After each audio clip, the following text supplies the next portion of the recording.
There are some stories in history that make you marvel at how far we've come. And then there are others that make you very, very grateful you live in the present day. Tonight's tale belongs to that second kind. Welcome to another quiet journey through the forgotten routines of the past, a time when the idea of cleanliness was very different from what we know today. This evening, we'll explore the most bizarre hygiene habits in medieval times. From curious bathing rituals to surprising beliefs about water, and everything in between, we'll uncover how people stayed clean in a world before soap dispensers, hot showers, and toothbrushes. If you enjoy calm history stories to help you drift off to sleep, I gently invite you to like this video and subscribe to the channel. I'd love to know when and where you're watching. Are you already tucked in, or listening as you relax during the day? Now dim the lights, let the world quiet down, and get cozy. It's time to drift into the past, one strange bath at a time. It's hard to imagine starting or ending your day without a shower. The hiss of warm water, the scent of soap, and the feeling of emerging clean and refreshed. It's all part of our normal routine. But for people living in medieval Europe, bathing was not a daily habit. In fact, it was often avoided, misunderstood, or even feared. The modern idea of washing to remove germs and prevent illness simply didn't exist, because back then, no one knew that microscopic organisms caused disease. Instead, cleanliness was wrapped up in spiritual, social, and even superstitious beliefs. And so, what counted as clean in the Middle Ages often depended less on water and more on ritual, fabric, fragrance, and folklore. In early medieval times, public bathhouses were not uncommon in European towns and cities. These bathhouses, sometimes called stews, could be found in bustling marketplaces or tucked behind quiet monasteries. Some were simple wooden structures with big wooden tubs filled with heated water. Others were more elaborate, with multiple rooms, changing areas, and even herbal steam chambers. Monks and nuns maintained some of these bathhouses for charitable purposes, allowing the poor and weary to wash. Nobles, merchants, and even peasants would visit them not just for cleanliness, but also for relaxation and social interaction. People would sit in the warm water together, chatting, sipping beverages, or even conducting business deals as they soaked. However, this early bathhouse culture didn't last. By the late Middle Ages, a shift in attitudes began to take hold. Following a series of plagues and pandemics, especially the devastating waves of the Black Plague, public opinion about bathing started to change. People began to suspect that warm water, rather than being cleansing, actually opened the pores and made the body vulnerable to harmful air, which was believed to be the main cause of illness. This invisible miasma, or bad air, was feared deeply, and many people avoided water altogether to keep their pores sealed. In cities that once encouraged communal bathing, the bathhouses slowly fell out of favor, and some were even closed by law. At the same time, moral and religious attitudes toward bathing began to shift. In some areas, church leaders worried that bathhouses encouraged vanity, or even immodest behavior.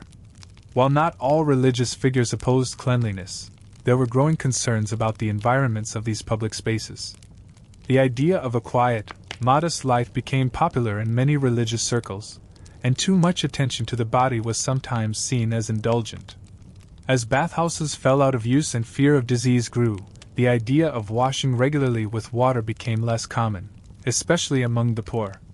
The wealthy might still bathe in their private chambers, but even then, it was far from a daily practice. So if people weren't bathing, what did they do? For one, dry cleaning was a popular option, not in the modern sense, of course, but using cloths to rub the skin and remove surface dirt. Linen was considered a key part of staying clean. People would wear multiple layers of clean linen undergarments that could absorb sweat and oils from the skin. Since washing clothes was easier than washing bodies, many would change their linens often, and the act of putting on fresh linen was considered a form of cleansing. Wealthier individuals might have servants to help scrub their skin with dry cloths, or even with powders and herbs believed to absorb impurities. Perfumes and fragrant oils also played a big role in medieval hygiene. Scented sachets were worn around the neck or tucked into sleeves, and special floral waters were used to freshen up the face and hands. Rose water, lavender water, and even vinegar solutions were popular among the upper classes. These substances masked unpleasant smells and were also thought to provide protection from disease. In a time when odor was associated with illness, smelling pleasant wasn't just a matter of vanity. It was believed to be a kind of invisible armor against infection. Physicians of the day would even recommend holding fragrant herbs to the nose when walking through crowded streets. For those who did choose to bathe, the process was far more elaborate than turning on a faucet. First, water had to be carried from a well or stream, often a heavy and time-consuming task, and then it had to be heated over a fire.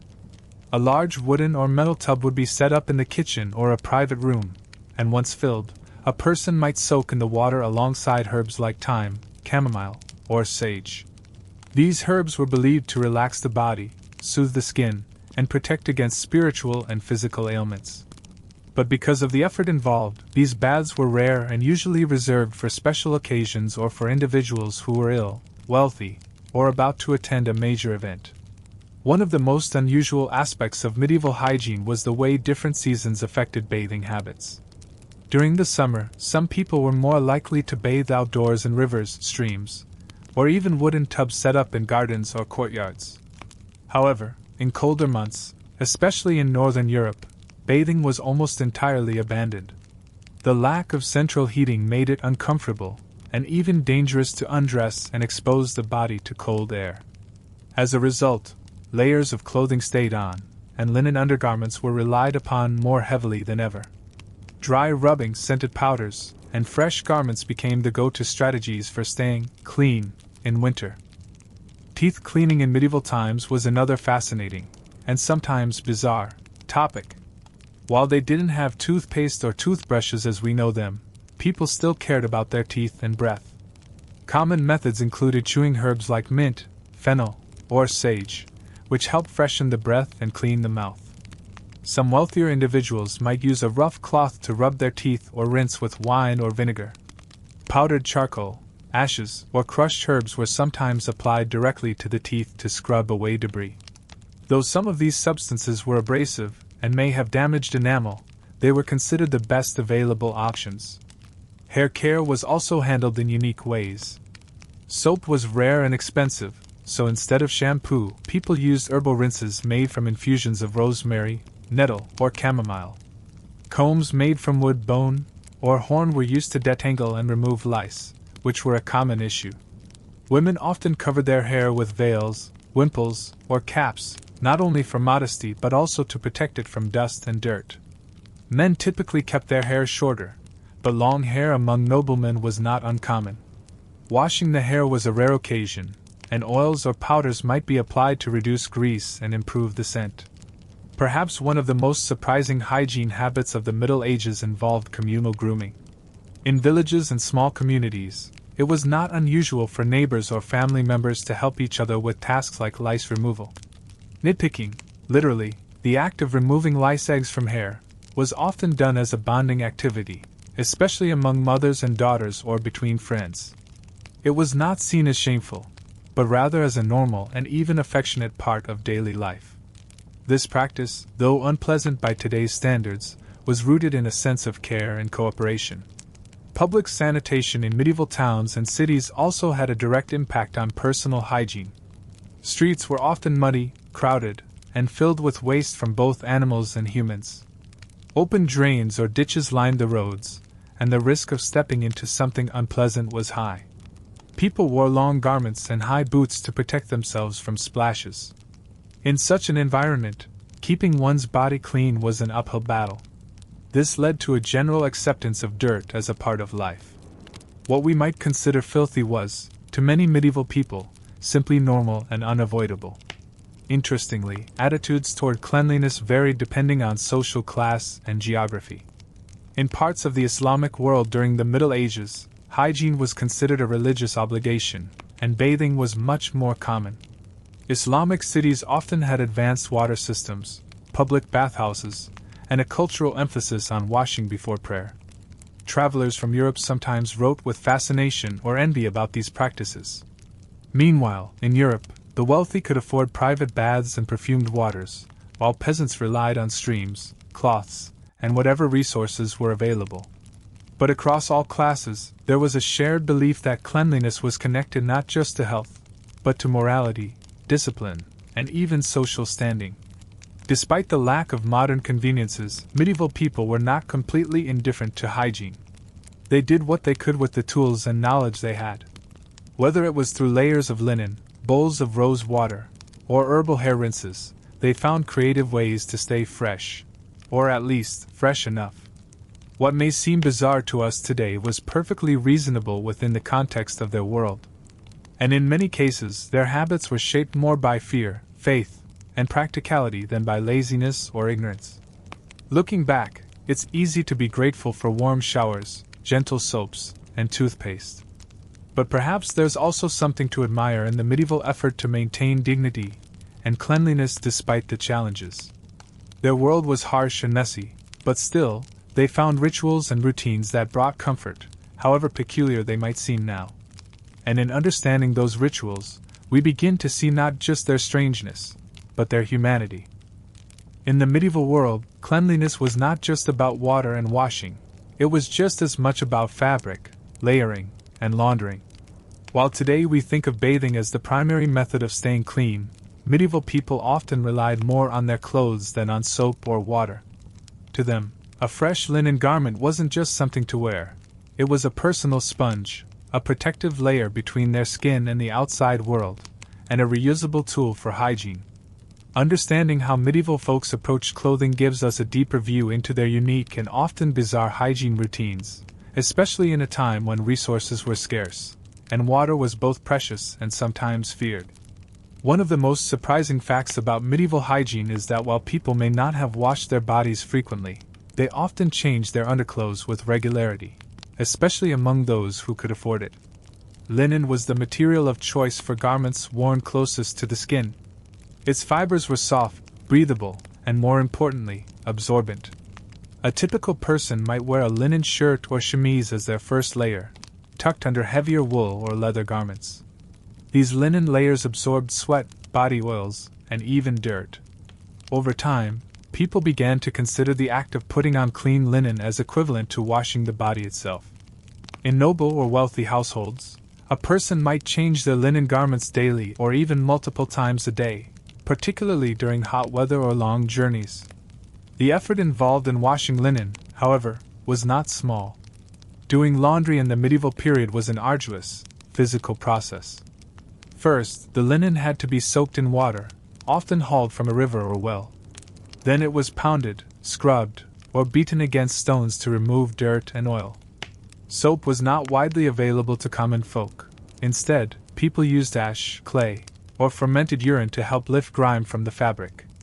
Yes, while it may sound unthinkable today, stale urine, known as lant, was commonly used in the laundering process because of its natural ammonia content, which acted as a powerful cleaning agent. Once the garments were cleaned, they were rinsed multiple times and then laid out to dry on bushes, grass, or wooden racks. Sunlight helped bleach and disinfect the fabric, and the sight of white linens fluttering in the breeze was not only common, it was a mark of cleanliness and good household management. In fact, people took great pride in the brightness of their linens. A well-laundered garment, especially one that smelled faintly of herbs or sunshine, was considered a sign of good character and personal discipline. Since frequent bathing wasn't always feasible, or even recommended in many medieval beliefs, layering clothing became another defense mechanism against dirt and odor. People wore multiple layers not just for warmth, but to shield their outer garments from absorbing too much of the body's natural oils. The logic was that if your inner layer was absorbing the impurities, and you changed that layer often, you were maintaining personal cleanliness, even if you hadn't touched a drop of water in days. In wealthier homes, servants were responsible for maintaining these layers and making sure fresh underclothes were always available. For those of lower means, they managed with what they had, washing and rewashing the same set of linen as often as they could. The role of women in managing household hygiene through laundry was immense. In nearly every class of society, women were tasked with cleaning clothing and linens, not just for themselves, but for their families. In manorial estates and noble households, this duty often fell to laundresses who worked long hours in cold, damp conditions. They would gather the family's soiled garments, carry heavy buckets of water, and spend entire days scrubbing and rinsing. These laundresses were sometimes seen in the company of washerwomen in village rivers or near community wells, where cleaning became both a chore and a social gathering. Gossip, news, and folk remedies were exchanged as hands worked cloth across stones and brushes. Interestingly, the laundering process extended beyond clothing. Bed linens, hand towels, tablecloths, and even cloth napkins required constant care in homes that could afford them. The more fabric in a household, the higher the standard of cleanliness, at least in theory. Nobles often slept on linen sheets, changed and cleaned regularly to avoid illness. Since medieval medicine placed great importance on balancing bodily humors and avoiding miasmas, those foul airs believed to carry disease, keeping household linens fresh was seen as a way to maintain not only personal hygiene but overall health. In monasteries and convents, linen took on almost sacred importance. Monks and nuns lived under strict rules of cleanliness, which included care for both the soul and the body. Laundering was done in rotation, often communally, and with ritual-like precision. The white robes of monastic orders were symbols of purity, and so keeping them spotless was part of spiritual discipline. These communities, with access to gardens, fresh water, and structured schedules, were among the cleanest in the medieval world. And their linen laundering practices, while labor-intensive, helped prevent some of the filth and infestation seen elsewhere. While linen was the star of medieval hygiene, wool played a more complicated role. Most outer garments, especially for the working classes, were made of wool. Unlike linen, wool was not washed frequently. It was warm, durable, and water-resistant to a degree, but washing it often would cause shrinkage and damage. Instead, people would brush off dirt or let the elements clean the fabric slowly over time. Hanging a woolen cloak in the wind and rain was seen as a form of natural laundering. Some used vinegar or herbal infusions to freshen up the fabric, especially for cloaks and hoods that were worn daily. Though we may wrinkle our noses at the idea of never washing a coat, this method was practical and effective enough to get by. For those who worked in trades like cooking, tanning, or metalworking, keeping clean clothes was nearly impossible. Their garments absorbed soot, grease, and animal residue, and most didn't have the luxury of multiple outfits. In these cases, people would adopt apron-like garments, or old linen wraps, to wear over their main clothing. These could be washed more easily and frequently. Some trades even had special garments made entirely from rough linen or sackcloth, chosen specifically for their ability to withstand repeated scrubbing and soaking. Children's hygiene and clothing routines also followed these linen-based principles. While children often wore simpler and fewer layers, their linen underclothes were still changed and washed regularly when possible. Families made small garments from discarded adult linens, ensuring that even the youngest members had some level of cleanliness. When children played outdoors or got particularly muddy, they might be rubbed down with cloths or washed in basins of warm water. Full-body baths for children were more common than for adults, especially among mothers who feared illness spreading through dirty clothes or skin. In some cases, herbal baths were prepared for babies and toddlers, using chamomile, lavender, or oat infusions to soothe skin and encourage sleep. In colder months, the idea of washing clothes became even more daunting. With freezing water, icy winds, and limited daylight, doing laundry was a test of endurance. Some communities set up shared indoor washing areas, often near fireplaces or kitchens, so that cloth could be cleaned and dried without freezing stiff in the open air. Others simply waited for warmer days, piling up dirty laundry and changing undergarments less frequently. When even water was in short supply due to frozen wells or snow-covered springs, families relied entirely on dry cleaning methods, rubbing fabric with coarse cloths or brushing off visible grime. Herbal and scented solutions were another fascinating aspect of linen hygiene. Infusions of rosemary, thyme, and lavender were sometimes added to wash water, especially among the wealthier classes. These herbs were believed to have both cleansing and protective properties, warding off bad air and enhancing one's personal scent. Clothes might be stored with bunches of dried herbs to maintain freshness between washes. Some women even used scented cloths or pouches tucked into the folds of garments to give the illusion of cleanliness when water was unavailable. The social implications of clean linen were significant. A person wearing bright, fresh linen was considered respectable and virtuous, while someone with soiled or yellowing garments might be viewed as lazy, careless, or even morally suspect. Appearance played a big role in medieval society, especially when so many people lived in close quarters and shared public spaces. A market vendor, maid, or apprentice might go to great lengths to maintain their linen garments, not only for comfort, but to avoid judgment. In some cases, even small linen accessories, like a clean headscarf or handkerchief, could enhance someone's reputation. There was also an element of symbolism tied to clean linens. In medieval literature and religious texts, white garments often represented purity, innocence, or divine favor. Knights might wear white surcoats during ceremonies, brides wore white veils, and angels in church paintings were almost always robed in gleaming white. Maintaining this brightness was not easy in a world filled with mud, smoke, and animal waste, which made the effort all the more meaningful. Whether in a spiritual, social, or practical sense, clean linen represented something greater than simple hygiene. It was a quiet act of self-respect in a difficult world. And so, while the medieval idea of staying clean may seem strange to us, it reveals a system of logic, effort, and resourcefulness that's easy to admire. Without plumbing, detergents, or hot water on demand, people still found ways to care for themselves and their families through fabric. Their bizarre but effective use of linen, their trust in the cleansing power of sunlight, and their commitment to laundering in even the harshest conditions, all speak to a resilience that defined everyday life. Clothing wasn't just about fashion or protection from the weather. It was a tool for hygiene, a signal of character, and a vital part of surviving in a world that didn't make staying clean easy. When people imagine medieval hygiene, the topic of toilets usually inspires either nervous laughter or wide-eyed horror. After all, this was a time before plumbing, flushing systems, and scented toilet paper. But while medieval sanitation might seem primitive to us today, it was far more organized, and far more bizarre, than many people realize. From castle garderobes to public cesspits and chamber pots beneath the bed, medieval people had a surprising number of ways to take care of business.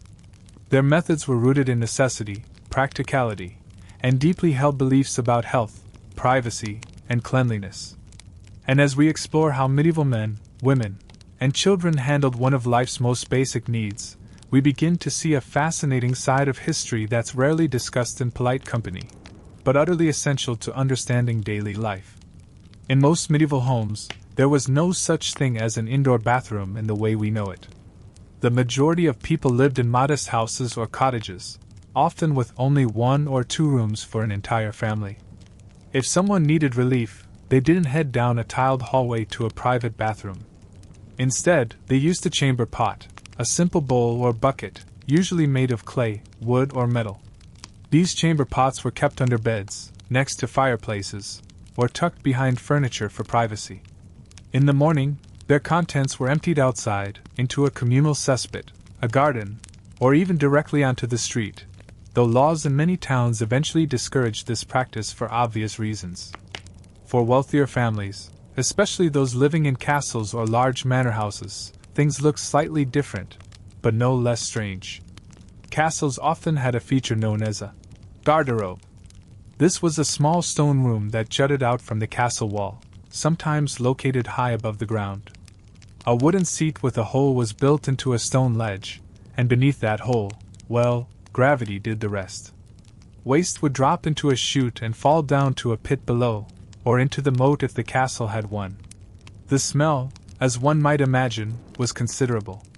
Garderobes were usually placed far from living quarters, and castle builders sometimes included small openings in the wall to allow fresh air to circulate. But even with ventilation, these spaces could be incredibly foul, especially in warm weather or during festivals when the castle was full of guests. Interestingly, the name garderobe comes from the French words for guarding or wardrobe. Why? because people often stored clothes near these toilet chambers. It sounds peculiar, but the belief was that the foul smells would deter lice and moths, which were common pests. So, garments were hung nearby under the idea that the odors would keep them clean and bug-free. Whether this actually worked is up for debate, but the practice persisted for generations. In some castles, garderobes were even shared between rooms, with long chutes that connected to a central pit. Servants, unfortunately, were responsible for cleaning these areas, a task that required bravery, patience, and a very strong stomach. In towns and cities, public sanitation took a different form. Without centralized sewage systems, communities developed local solutions. Cesspits were dug behind homes or along alleyways, where waste could be dumped and occasionally covered with ash, straw, or earth to minimize odor. These pits would sometimes overflow during heavy rains, causing unpleasant conditions in the streets. To address this, some cities hired gong farmers, laborers whose job was to empty cesspits by hand.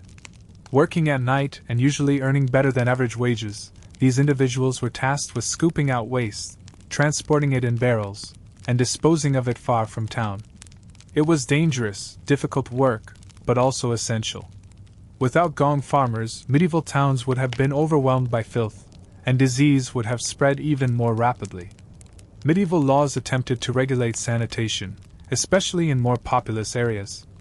Towns passed ordinances forbidding people from tossing waste into public walkways or waterways.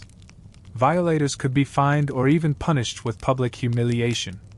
In some cities, fines were issued for dumping chamber pot contents out of windows, a common practice before indoor plumbing. To avoid being soaked by falling waste, pedestrians learned to hug the edges of buildings or use wide-brimmed hats. Some people even carried walking sticks with bells or shouted warnings before emptying their pots. Gardes l'eau, a French phrase meaning, watch out for the water, may have given rise to the English word l'eau, though this origin is debated by historians. Despite these efforts, the smell of waste was a constant presence in medieval towns. Street gutters, open ditches, and poorly maintained latrines contributed to an environment where unpleasant odors were simply part of life. People used herbs, flowers, and sweet-smelling oils to combat the stench, but even royal courts weren't immune. Some castles employed dedicated workers whose only job was to carry aromatic branches or bowls of scented water through the halls, creating trails of freshness as they passed. This method, while temporary, was considered a luxury and a sign of wealth. In contrast, peasants and urban workers learned to live with the smells, associating them with the busyness and reality of life rather than something shameful or avoidable. Children, of course, had their own bathroom routines. Toddlers were often taught to use small chamber pots or designated corners of the yard. Since diapers as we know them didn't exist, infants were wrapped in cloth or wool and frequently changed or rinsed. Families learned to clean up with buckets of water, handfuls of hay, or even sand and stones, depending on what was available. In colder climates, using the outdoors could be hazardous, especially during winter, so many families relied heavily on chamber pots and indoor waste buckets to avoid exposure to harsh weather. Medieval monasteries and convents developed more organized approaches to sanitation. Since monastic life was structured around schedules, rules, and routines, toilet use was treated with quiet efficiency. Latrines in monasteries were often communal, built over running water or with carefully dug pits. Monks and nuns were expected to maintain cleanliness, both out of respect for their shared space and in pursuit of spiritual discipline. Some large abbeys even included early versions of flushing systems, using diverted water from nearby rivers to carry away waste. These systems were rare but demonstrated a level of engineering that surprises many modern readers. The fact that such thought was put into waste removal shows that, even in an era without modern plumbing, people recognized the importance of sanitation. Travelers faced unique challenges when nature called. Inns and guest houses rarely had dedicated toilet rooms, so travelers carried their own chamber pots or asked to borrow one. For longer journeys, people stopped at the edge of forests or behind hedges, often using leaves, moss, or scraps of fabric for cleaning. Privacy was a luxury, especially along busy roads or in large markets, where space was limited and discretion hard to come by. In some cities, communal toilet stalls were set up in markets or near taverns, simple wooden structures that offered a bit of shelter and a plank with holes. These stalls were rarely cleaned and often avoided unless absolutely necessary. Perhaps one of the most overlooked aspects of medieval bathroom habits was what people used for wiping. Toilet paper didn't exist, and the options varied widely depending on region, wealth, and environment. In some areas, people used moss, grass, or soft leaves. In others, they turned to old cloths, hay, or even smooth stones. Among the wealthy, linen cloths were sometimes kept near chamber pots, used gently, and washed afterward, by servants, of course. In urban areas, some families set aside worn-out garments specifically for hygiene purposes. Though it may sound uncomfortable by modern standards, these materials were used with care, and their effectiveness was a matter of practice and routine.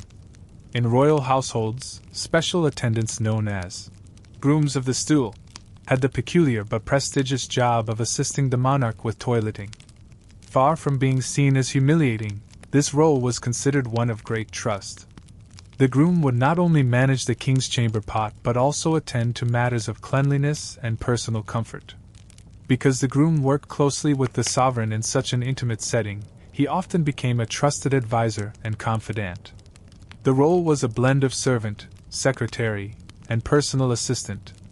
It is one of the more bizarre yet fascinating examples of how medieval society placed surprising importance on bathroom-related roles. The seasonal impact on bathroom habits was significant. During cold winters, going outside to use a pit latrine or ditch was risky and uncomfortable. People relied heavily on indoor chamber pots or even makeshift buckets, which were emptied in the morning. In wealthier homes, servants would perform this duty, often before sunrise, so the rooms would be fresh and ready for daily use. The practice of night soil collection, where waste was gathered and transported outside of city walls, became an important industry. Though unglamorous, it was essential to keeping cities livable, especially as populations grew. Sanitation tools also varied widely. Simple wooden paddles, rakes, and scoops were used to manage waste in public latrines. Straw mats or wooden boards lined the floors of toilet areas to make them easier to clean. In wealthier homes, ceramic pots and decorative lids were introduced to reduce odors. Some chamber pots were painted or glazed and even included humorous inscriptions, reflecting the human need to find levity in even the most unglamorous of daily tasks. While modern plumbing has completely changed how we think about bathrooms, it's important to appreciate the inventiveness and adaptability of medieval people. They found ways to manage hygiene with the tools they had, balancing privacy, health, and practicality. Their routines may seem strange or even unsanitary by today's standards, but they were developed in response to real needs and real challenges. From the high towers of castles to the narrow alleys of bustling cities, medieval people faced the realities of human hygiene with a mix of ingenuity, resilience, and cultural logic. And so, when we explore how people went to the bathroom in the Middle Ages, we're not just peeking into a hidden corner of history, we're uncovering the very foundation of how societies dealt with one of life's most universal experiences. Whether by chamber pot, garderobe, or open pit, the medieval toilet was more than just a place to relieve oneself. It was a symbol of status, a target of public policy, and a small but essential part of everyday life. If you lived in the Middle Ages, brushing your teeth wouldn't have been the first thing you did in the morning, or perhaps even something you did at all. Yet, despite the lack of toothpaste, toothbrushes, or floss as we know them today, medieval people were far from unconcerned about their oral hygiene. They valued fresh breath, cared about the appearance of their teeth, and even associated a clean mouth with good health and spiritual discipline. But without modern tools or an understanding of bacteria, they relied on a mix of folk remedies, herbal concoctions, and curious daily habits to care for their mouths. Some of these practices were surprisingly effective, while others seemed downright peculiar by today's standards. In this chapter, we'll explore the surprisingly rich and bizarre world of medieval dental care, from chewed twigs to crushed bones. The idea of brushing one's teeth with bristles attached to a handle didn't arrive in Europe until much later, closer to the 17th century. But that doesn't mean medieval people ignored their teeth. In fact, many sources suggest that bad breath was a social taboo, especially among the upper classes, and that people took visible steps to avoid it. One of the most common methods for maintaining oral freshness was chewing herbs. Parsley, mint, fennel, sage, and cloves were popular choices. These were not only fragrant, but believed to have cleansing and medicinal properties. People might chew them before a meal to stimulate appetite, after a meal to freshen breath, or before prayer as a way of preparing the body for spiritual acts. Some individuals used rough cloths or rags to rub their teeth and gums, especially after meals. This rubbing helped remove food particles and stimulate blood flow. In wealthier households, these cloths might be dipped in wine, vinegar, or herbal infusions before being applied to the teeth. The vinegar acted as a mild antiseptic, while wine was believed to offer cleansing properties and a pleasant taste. This practice may have doubled as a mouth rinse, though the term mouthwash would not have been recognized in that era. The materials used to clean teeth were often coarse and abrasive. People would sometimes use powders made from crushed herbs, eggshells, burnt bread, chalk, or even powdered animal bones. These powders were applied using a finger or cloth, and gently rubbed across the surface of the teeth. While these mixtures did help scrape off plaque and residue, they could also damage enamel if used too harshly. Still, the belief was that scrubbing away visible stains would result in a cleaner and more respectable appearance. A bright smile was not just about beauty, it suggested self-control and good upbringing. Toothpicks were also common in the medieval world, though they didn't resemble the mass-produced sticks we see today. Many people used small slivers of wood, bits of bone, or even porcupine quills to dislodge food from between their teeth. Wealthier individuals might carry decorative toothpicks made of silver or ivory, worn on chains or tucked into pouches. These tools were used discreetly after meals, sometimes at the table, and were considered an essential part of one's grooming kit.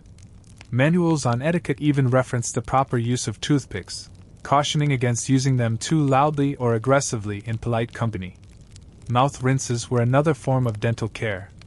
Common rinsing solutions included mixtures of vinegar and water, salt water, or herbal teas. These rinses were believed to clean the mouth, heal sores, and even strengthen the gums.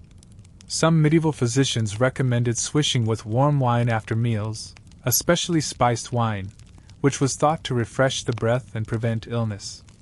Others advised against rinsing too frequently, claiming it might weaken the teeth or disturb the balance of the body's humors. Perhaps the most bizarre practice involved the use of urine in oral hygiene.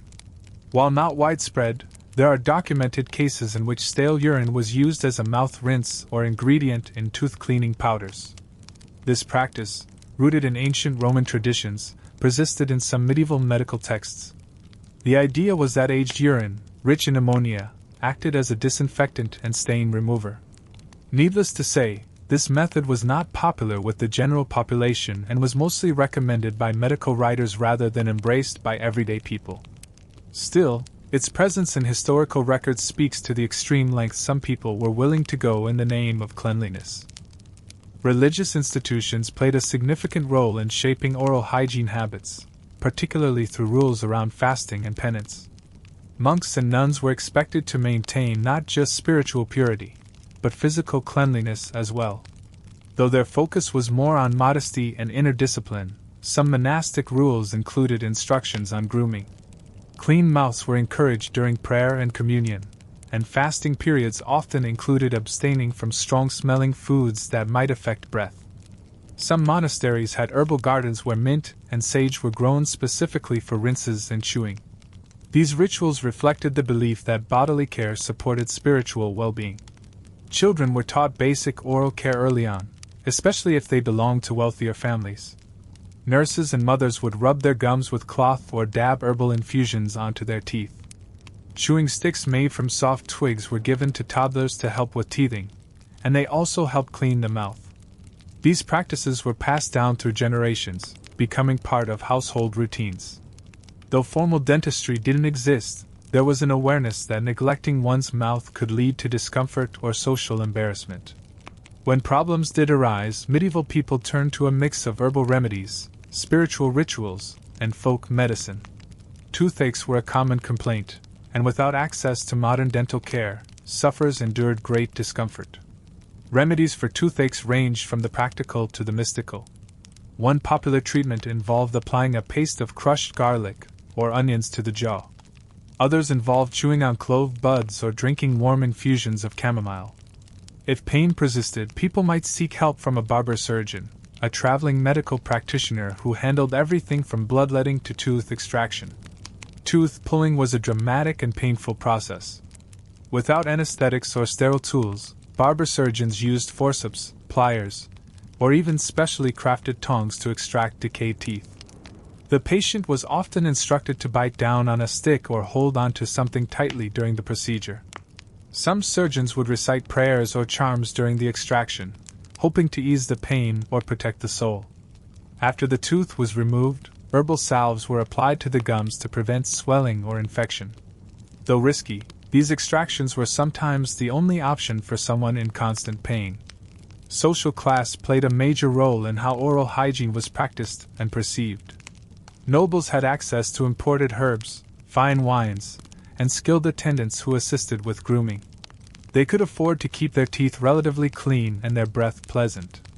Peasants, on the other hand, had fewer resources. They relied on local herbs, rough tools, and home remedies passed down through oral tradition. Still, they took pride in personal care and did their best with what was available. Clean breath and healthy teeth were universally appreciated, even if the methods varied from village to castle. Cultural beliefs also influenced how people viewed dental health. In some regions, bad teeth were associated with poor character or even spiritual impurity. Stories circulated about individuals who lost their teeth as punishment for greed, gossip, or gluttony. Conversely, people with bright smiles were praised for their discipline and virtue. These ideas were reinforced in religious sermons, folk tales, and popular songs, shaping how people understood the importance of oral hygiene in everyday life. Despite the lack of modern tools, some of these medieval methods had genuine merit. Herbs like clove and sage contain natural antibacterial properties, while chewing sticks help stimulate saliva and clean the teeth. Even abrasive powders, used gently, could remove surface stains. The emphasis on fresh breath, daily routines, and herbal care demonstrates that people in the Middle Ages were more proactive about their mouths than we often assume. While they may not have known about plaque or cavities, they understood that a healthy mouth was essential to comfort, confidence, and communication. In fact, some of their ideas are still echoed in modern natural remedies. Herbal tooth powders, oil pulling with plant oils, and chewing sticks made from neem or meswak all have roots in ancient and medieval traditions. These practices, once considered bizarre or outdated, are making a quiet comeback in some health circles. It's a reminder that while technology changes, the human desire for cleanliness, comfort, and good health remains the same. By stepping into the world of medieval oral care, we glimpse a side of history that's rarely highlighted. The way people cared for their teeth, chewing herbs, rubbing powders, rinsing with infusions, was a reflection of creativity, adaptation, and a desire to stay healthy in a time of limited knowledge. Their methods may seem strange to us now, but they were rooted in practical wisdom and a deep understanding of their environment. And perhaps, in some ways, they were not so different from us after all. To understand medieval hygiene, one must understand medieval air, or at least what people believed about it. In a world without modern science, the smells of everyday life took on enormous importance. Odors weren't just unpleasant or annoying, they were often considered dangerous, even deadly. The connection between scent and health was deeply rooted in medieval thought, shaping not only how people approached personal hygiene but also how they interacted with their surroundings. The presence of pleasant smells was seen as a sign of purity and safety, while foul odors were feared as harbingers of illness and spiritual decay. These beliefs led to some truly bizarre yet fascinating practices, rituals, and routines, all in pursuit of that elusive goal, a clean and wholesome breath of air. In the medieval worldview, the air was not just something to breathe, It was something that could carry unseen threats. Without knowledge of germs or bacteria, people believed that disease spread through miasmas, or harmful vapors that rose from rotting materials, stagnant water, open wounds, and yes, even dirty clothes and bodies. These miasmas were thought to creep invisibly through the streets and into the lungs of the innocent, causing fever, weakness, or worse. As such, keeping the air clean wasn't just a matter of comfort, it was a matter of survival. Cities, homes, and even clothing were arranged and maintained with these invisible dangers in mind. The result was a hygiene culture that prioritized scent over sight. A person might appear dusty or stained by today's standards, but if they smelled of lavender, rosewater, or myrrh, they were considered clean and protected. This belief influenced the widespread use of perfumes, herbs, and aromatic ointments, particularly among the wealthy. Nobles and royalty often surrounded themselves with pleasant smells to guard against sickness. Lavender sachets were tucked into sleeves, rose petals were strewn on floors, and scented oils were dabbed behind ears or rubbed into hair. These weren't just luxuries, they were safeguards. The stronger and more pleasant the scent, the more protected one was believed to be from the invisible hazards lurking in the air. Even architecture was influenced by the fear of foul smells. Castles and churches were built with high ceilings, open windows, and air vents to promote circulation.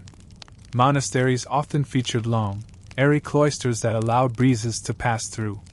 In towns, laws were passed to prevent tanners, butchers, and dyers from setting up shop near homes or markets, since their trades produced strong and unpleasant odors. In some places, entire neighborhoods were divided according to smell. The cleaner scented areas were reserved for the elite, while the noisier, smellier, more dangerous professions were pushed to the outskirts. These urban layouts reflected a belief that air quality could shape both health and social order. The belief in smell as a form of protection extended to clothing as well. People layered their garments not just for warmth but to act as barriers against miasmas. A richly dressed noble might wear several layers of linen and wool, each perfumed with fragrant oils or powdered with herbs. The idea was that by layering scent and fabric, the body could be shielded from harmful air. Some even carry nosegays, small bundles of fragrant flowers and herbs, to hold up to their noses when passing through crowded or unsanitary areas. These bundles, also called posies, were a common sight in markets, alleys, and busy squares, especially during times of plague or public illness. The materials used to freshen one's environment were varied and often creative. Lavender, rosemary, sage, thyme, and mint were popular herbs, dried and scattered around homes or burned in small pots. In wealthier households, incense was burned not only during religious ceremonies but as part of everyday hygiene. Charcoal braziers might be filled with resinous woods, creating sweet-smelling smoke that was believed to cleanse the air. Herbal garlands were hung across doorways, and windowsills were lined with clay bowls filled with dried petals or spiced water. The scent of these natural deodorizers helped mask less pleasant odors from cooking, livestock, and tightly packed bodies. Religious institutions embraced the role of fragrance in maintaining purity. Churches and cathedrals were regularly filled with the scent of burning frankincense or myrrh, which were believed to purify the spirit and the space. Monks and priests would swing censers full of fragrant smoke, and the faithful were encouraged to wash before prayer, not necessarily with water, but by using scented cloths or perfumes. The connection between cleanliness and holiness was reinforced through sermons, scripture, and ritual, and the scent of sacred spaces became associated with safety and spiritual well-being. Interestingly, even medical treatments involved scent. Physicians, who were known as leeches or chirurgeons, depending on their specialty, often carried fragrant herbs in their clothing or masks. When treating patients, they would light sweet-smelling candles or wave herbs in front of the sick person's face. Plague doctors famously wore beaked masks stuffed with aromatic substances like cloves, cinnamon, or juniper. The theory was that these scents would purify the air entering the mask and protect the physician from contamination. Though these masks are now seen as symbols of historical fear and desperation, at the time they represented the cutting edge of health and hygiene. The obsession with scent also influenced how people cleaned their homes. Sweeping, dusting, and even mopping were done not just to remove dirt but to prepare the space for herbal sprays or fragrant waters. Floors were often sprinkled with crushed mint or dried chamomile. Walls were scrubbed with vinegar or lemon water, and bedsheets were scented with lavender or rose before being laid out. In wealthier homes, housekeepers might boil herbs in large pots and let the steam fill the rooms, acting as a kind of medieval air freshener. Even tools were designed with scent in mind. Wooden boxes with tiny holes were filled with dried herbs and kept in wardrobes, chests, and trunks to keep clothes smelling fresh. Personal grooming practices, too, were shaped by the belief in scented protection. Perfumed hair oils were applied not just for style but to create a cloud of pleasant scent around the head. Linen handkerchiefs were dabbed with scented water and carried in one's sleeve or pocket. Even hand washing was often performed with herbal infusions instead of plain water. A bowl of rose water or thyme-infused vinegar might be brought to the table before and after meals, allowing diners to cleanse their fingers and faces. This was particularly important in an age when utensils were rare and people often ate with their hands. The class divide in scent-related hygiene was wide. The wealthy had access to imported spices, essential oils, and exotic resins, while peasants relied on local herbs and simple vinegar. Still, even the poorest villagers understood the importance of masking unpleasant odors. They might grow mint or lavender near their cottages, use fragrant rushes on their floors, or boil apple peels to create a sweet-smelling vapor. Bathing was rare, but a fresh tunic scented with rosemary or a kerchief soaked in rose water was considered a reasonable substitute. In this way, medieval hygiene was more democratic than one might assume. Everyone did what they could with what they had, guided by the same beliefs about air, smell, and safety. In markets and fairs, smell became part of the public experience. Vendors sold bundles of herbs alongside vegetables and meats.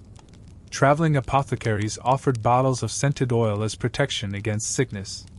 Entertainers sometimes burned fragrant woods during performances, not only to attract crowds but to cleanse the space of bad air. The mingling of aromas, spices, sweat, flowers, food, created a sensory experience that was as much about hygiene as it was about daily life. Even in death, smell played a vital role. Bodies were washed with fragrant oils, wrapped in herbs, and buried quickly to avoid the spread of bad odors. Cemeteries were often located outside city walls, not only for space but to keep their scents far from residential areas. Churches used incense heavily during funerals to combat the natural smells of grief and decay. Funerary processions passed through streets lined with herbs, and mourners carried sprigs of rosemary as symbols of remembrance and purity. The idea that a pleasant scent could ease the soul's passage to the next world was deeply embedded in medieval thought. Perhaps most telling of all were the household items crafted specifically to produce or preserve scent. Pomanders, small, decorative containers filled with spices and herbs, were worn on belts or hung from necks. These objects were often made of silver or gold and intricately designed. Inside, they held a blend of ingredients chosen for their fragrance and supposed protective powers. Recipes for pomander fillings could include dried orange peel, nutmeg, cinnamon, cloves, and more. Some even included bits of ambergris or musk, prized and rare substances believed to hold powerful scents that lingered for days. Carrying a pomander was both a fashion statement and a hygienic precaution, a way to create a personal bubble of cleanliness in a smelly world. By examining how medieval people thought about smells, we uncover one of the most overlooked yet central aspects of their daily hygiene. Their belief that scent equaled safety led to habits that may seem strange but were deeply rooted in survival and social logic. They may not have scrubbed their skin daily, but they surrounded themselves with aromas that brought comfort, health, and dignity. The world they lived in was filled with strong odors, both pleasant and unpleasant, and their efforts to shape that sensory environment reveal a culture that was deeply concerned with cleanliness, even if they defined it differently than we do today. In the end, the medieval obsession with smell reminds us that hygiene isn't always about water and soap. Sometimes, it's about how we feel, how we present ourselves, and how we respond to the invisible forces we don't yet understand.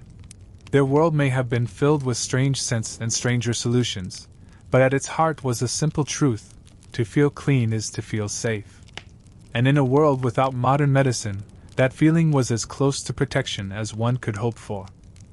In the sweeping tale of medieval hygiene, hair care often takes a back seat to more dramatic topics like bathing rituals or the fear of disease-carrying miasmas.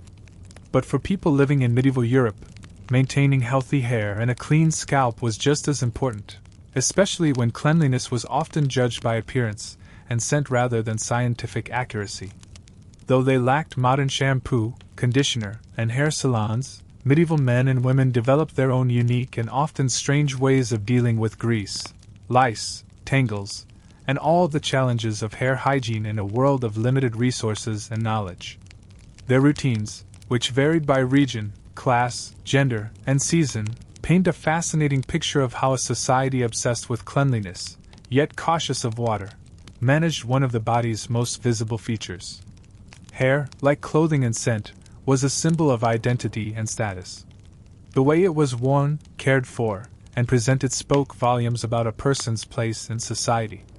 Nobles might display long, flowing locks or elaborately braided styles, while peasants often kept their hair simpler and more practical. Women in particular were judged by their hair, which was seen not only as a reflection of beauty but of virtue, modesty, and social class. It was common for married women to keep their hair covered in public, either with a veil, wimple, or coif. These coverings served multiple purposes. They protected hair from dust and wind, signaled marital status, and helped reduce lice infestations. Because full-body baths were rare, washing one's hair also occurred infrequently, sometimes only a few times per season, especially in the colder months. When washing did happen, it was an event that required planning and resources. First, water had to be collected and warmed, usually over a hearth or fire. Then herbs were prepared. Rosemary, lavender, nettle, chamomile, and sage were common choices. These herbs would be steeped in boiling water to create a rinse, which was poured over the scalp and worked through the hair. The herbal infusion helped loosen dirt and oils while leaving behind a pleasant scent. Some believed that these herbs also warded off spiritual uncleanliness and negative energy, adding a ritualistic layer to what might otherwise seem like a simple rinse. For those who couldn't afford such luxury or didn't have time for an herbal wash, dry cleaning methods were more common. Brushing and combing were essential parts of daily life, not only to detangle and style the hair but to remove lice and dirt. Combs made of wood, horn, or bone were common tools, and they came in both wide-tooth and fine-tooth varieties. A fine-tooth comb was especially important for checking for lice eggs, called nits, which were a frequent nuisance. Daily combing helped reduce infestations, though it was also a social activity, especially among women. Mothers combed their children's hair by firelight, and friends might sit together during the evening, grooming one another's locks while sharing stories or prayers. Oils were another method of scalp care. People used natural oils such as olive, almond, or walnut oil to condition the hair and soothe the scalp. These oils were gently massaged in, sometimes blended with herbs, and then left for a period before being brushed out. The oil helped reduce frizz, protect hair from breakage, and trap dust and particles that could later be removed with combing. While too much oil could create a greasy appearance, a light application gave hair a shine that was considered attractive and refined. For those who couldn't afford imported oils, animal fats or rendered lard were occasionally used instead, though these had a stronger odor and were typically reserved for winter months when dry skin and brittle hair were more problematic. Lice, unfortunately, were an ever-present concern. Even the wealthy, despite their luxurious linens and herbal treatments, were not immune. Infestations were common across all classes due to the close living quarters, layers of heavy clothing, and limited access to water. Remedies for lice varied widely, from the use of vinegar rinses to dusting the scalp with powdered herbs like wormwood, pennyroyal, or tansy, plants believed to repel insects. Some people wore sachets of these herbs in their hats or veils, while others slept with herb-stuffed pillows. In extreme cases, people would shave their heads entirely and start fresh, especially in monasteries where baldness also carried religious significance. For monks, the tonsure, a ring of hair around the scalp with the crown shaved clean, was not just symbolic.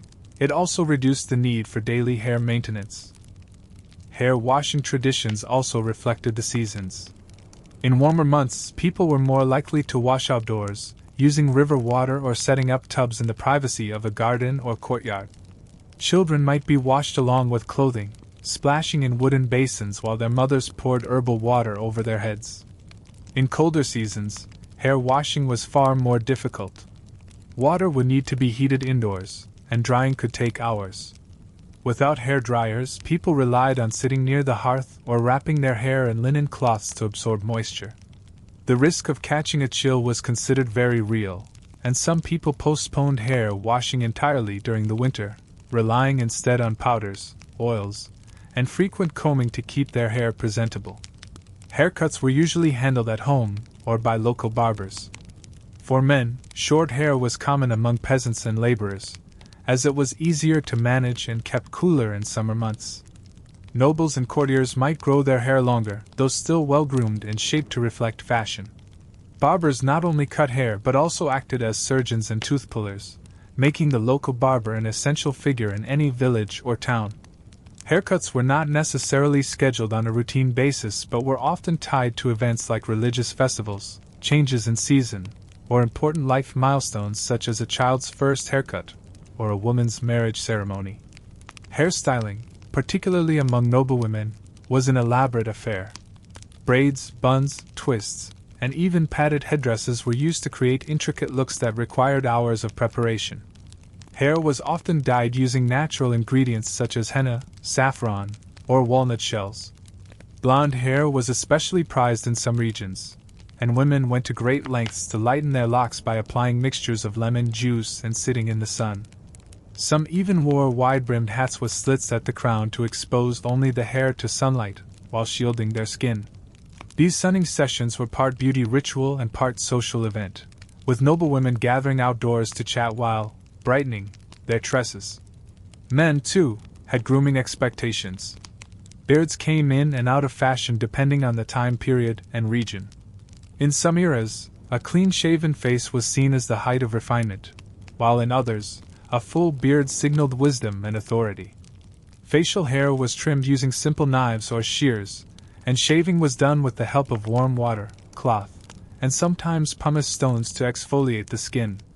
Barbers would visit noble households or set up shops in town squares, offering shaves along with storytelling and gossip. It was a social experience as much as a hygienic one, and the barber's chair often served as a kind of informal meeting place. Children's hair care was kept simple but frequent. Young boys typically had short hair, while girls wore theirs long and often in braids. Mothers were responsible for managing tangles, washing, and checking for lice. Special combs were passed down through families, and herbal rinses were prepared using ingredients from home gardens. Chamomile was thought to soothe the scalp, while nettle was believed to strengthen hair and promote growth. These traditions were deeply rooted in folklore, and many households had their own recipes for beautiful or manageable hair. Grandmothers, aunts, and older siblings would share these remedies across generations, turning hygiene into a bonding experience. Religious orders had their own hair traditions. As mentioned, monks typically shaved their crowns, and nuns kept their hair covered and often cropped short. This was partly to reduce vanity and distraction, but it also made hygiene easier. With fewer styling obligations and simpler maintenance, religious communities could focus their efforts on spiritual discipline while still maintaining cleanliness. The rules around grooming were spelled out in monastic codes, with designated times for washing and hair care. These routines reflected the belief that order and routine were keys to both physical and spiritual health. While some hair care practices were based on necessity, others bordered on the magical. Folk remedies for baldness, hair loss, or graying were common and often strange. One popular belief held that rubbing a mixture of crushed frogs and vinegar on the scalp would restore hair growth. Others swore by goose fat, mashed leeks, or ground beetles. These methods were rarely effective, but they illustrate the medieval willingness to try almost anything in pursuit of health and beauty. Such remedies were often shared by traveling peddlers, passed around at village fairs, or written into home journals and herbal guides. Whether or not they worked, they were a part of the cultural fabric of medieval life. The connection between hair and moral character was also deeply ingrained. Hair that was too wild, dirty, or unkempt was sometimes seen as a sign of disorder or laziness. Conversely, well-groomed hair, even if washed infrequently, signaled self-discipline, control, and respect for tradition. This moral dimension meant that people took great care to present their hair in ways that fit their role in society, whether they were preparing for a feast, a prayer service, or a court appearance. In retrospect, the medieval approach to hair hygiene was both inventive and symbolic. Lacking our modern conveniences, people made use of what they had: herbs, cloth, oils, combs, and an impressive level of social knowledge. Hair care was not just about removing dirt or styling locks. It was a deeply woven part of identity, community, and belief. And while their methods may seem odd or unsanitary to us today, they were based on logic, tradition, and a profound respect for the body and its presentation. The bizarre and fascinating routines of medieval hair hygiene show us once again that even in the most challenging circumstances, people found ways to care for themselves and each other. Whether by combing out lice by firelight, preparing fragrant oils from garden herbs, or braiding a child's hair before church, medieval communities honored the body with rituals that went far beyond simple hygiene. In doing so, they reminded themselves, and us, that beauty and cleanliness are not just matters of soap and water, but of care, intention, and human connection. In the Middle Ages, religion was not just a belief system, it was the foundation of daily life. It shaped how people viewed the world, how they behaved, how they ate, how they dressed, and most curiously of all, how they cleaned themselves. Medieval hygiene habits were deeply intertwined with spiritual values, moral codes, and the teachings of the Church. While modern readers might assume that religious devotion encouraged scrupulous cleanliness, the relationship was actually far more complicated. In some cases, being clean was seen as a sign of spiritual purity. In others, too much attention to the body was considered vain or even sinful. As a result, medieval people developed hygiene routines that were not only practical but also profoundly shaped by what they believed about God, sin, the soul, and the body. For devout Christians in medieval Europe, physical cleanliness was often linked with moral and spiritual purity, but not always in the ways we might expect. While we might assume that washing regularly would be seen as virtuous, some religious thinkers believed that excessive concern with the body's appearance was a distraction from spiritual growth. The body, they argued, was temporary and prone to corruption. What truly mattered was the state of the soul. This belief led some devout individuals, particularly hermits, monks, and ascetics, to deliberately avoid bathing or grooming, seeing such acts as worldly and unnecessary. However, this wasn't a universal rule. Many monastic orders maintained strict guidelines for cleanliness, especially within communal living. The rule of Saint Benedict, which guided the lives of many monks and nuns, emphasized moderation in all things. Monks were expected to bathe occasionally, change their clothes regularly, and keep their quarters tidy. These acts weren't done for vanity but for discipline, order, and respect for the community. A clean monk was not one who smelled of perfume or wore fine robes, but one who lived simply, dressed modestly, and kept his body in a state that did not disturb others. In monastic communities, hygiene was part of a broader rhythm of daily life. Monks and nuns lived by the bell, rising before dawn for prayers, eating meals in silence, working in gardens or scriptoria, and gathering for evening worship. Within this structure, time was set aside for bathing, trimming nails, laundering robes, and even bleeding, an act believed to restore balance to the body's humors. Monasteries often had lavatoriums, long stone troughs fed by clean water, where monks washed their hands before meals or prayers. Though full immersion baths were rare, rinsing and basic grooming were routine, particularly in larger or wealthier abbeys with access to fresh water.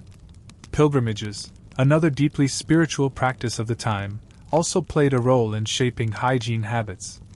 Pilgrims traveled great distances to visit holy shrines, carrying with them not just prayers but also the dust, mud, and sweat of the road. Bathing along the journey was often impossible, especially for poor pilgrims who slept outdoors or in crowded hostels. Yet upon reaching a shrine or sacred site, pilgrims would often perform symbolic acts of cleansing. Some washed their feet or faces in holy water, while others changed into fresh clothing before entering the sanctuary. This ritual washing served as a physical and spiritual preparation, an act of humility and devotion that acknowledged the sacredness of the place they were entering. Water itself held powerful religious symbolism. Baptism, the central rite of Christian initiation, involved washing away sin through immersion or sprinkling with water. This act established a lifelong association between water and spiritual renewal. Even though people did not bathe frequently for hygiene, they understood water as a sacred substance capable of cleansing the soul. This belief influenced many of the ways people approached washing. For instance, washing one's hands before prayer or before entering a church was common practice, not because it removed dirt, but because it symbolized reverence and inner purity. Holy wells and springs dotted the medieval landscape, often located near churches or shrines. These were believed to have healing properties and were visited by the sick and the faithful alike. People bathed in these waters, drank from them, or carried small vials home for use in prayers or remedies. The idea that a specific pool of water could cleanse both body and spirit was deeply rooted in Christian and pre-Christian traditions. Some of these wells were associated with saints who were said to have performed miracles there. Others were known simply for their clarity, temperature, or the number of visitors who claimed to have been healed after visiting. Within religious festivals and calendar observances, certain days were associated with personal grooming and bathing. For example, the days leading up to Easter were considered a time for cleansing and renewal, both spiritually and physically. People washed their hands and faces, trimmed their hair, and sometimes even bathed entirely to prepare for the most sacred celebration of the Christian year. Similarly, weddings, baptisms, and feast days were occasions when grooming was considered not just acceptable but encouraged. The Church recognized the importance of showing respect for the body during special moments, even while cautioning against vanity. One particularly fascinating example of religious hygiene practices comes from the story of medieval saints. Many saints were admired not just for their piety but for their willingness to reject physical comfort. Some stories describe saints who wore hair shirts, garments made from coarse animal hair worn close to the skin to cause discomfort, as a way to discipline the body and focus the mind on prayer. Others avoided bathing for years, believing that enduring physical uncleanliness helped them grow spiritually. These acts were not meant to be copied by the average person, but they inspired awe and reverence among the faithful. To suffer discomfort, including poor hygiene, was seen as a form of devotion. In contrast, priests and members of the clergy were often expected to maintain a higher standard of personal cleanliness. A priest officiating at Mass or administering sacraments was expected to be properly groomed, with clean hands and neatly kept robes. The altar, sacred vessels, and vestments were regularly cleaned and maintained with care. This cleanliness was not for show, it was an expression of reverence toward God. Just as one would not present a dusty gift to a king, one would not enter God's presence in a state of visible disarray. The Church also played a role in regulating public hygiene. In cities and towns, church leaders often worked alongside local authorities to maintain sanitation. This might include maintaining clean water sources, overseeing hospital hygiene, or encouraging charitable care for the sick. Monasteries frequently offered bathing facilities for travelers or the poor, and some religious institutions ran public bathhouses as a form of service.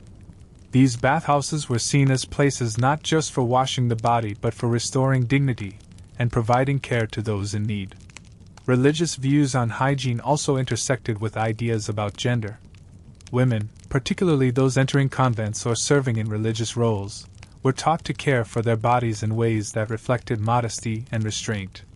While cleanliness was expected, elaborate grooming or use of strong scents was discouraged. Nuns were sometimes forbidden from wearing jewelry, curling their hair, or using oils associated with luxury. Their hygiene practices emphasized simplicity, rinsing with clean water, brushing hair modestly, and wearing fresh linen robes that symbolized purity. These routines supported a life of quiet devotion and internal reflection.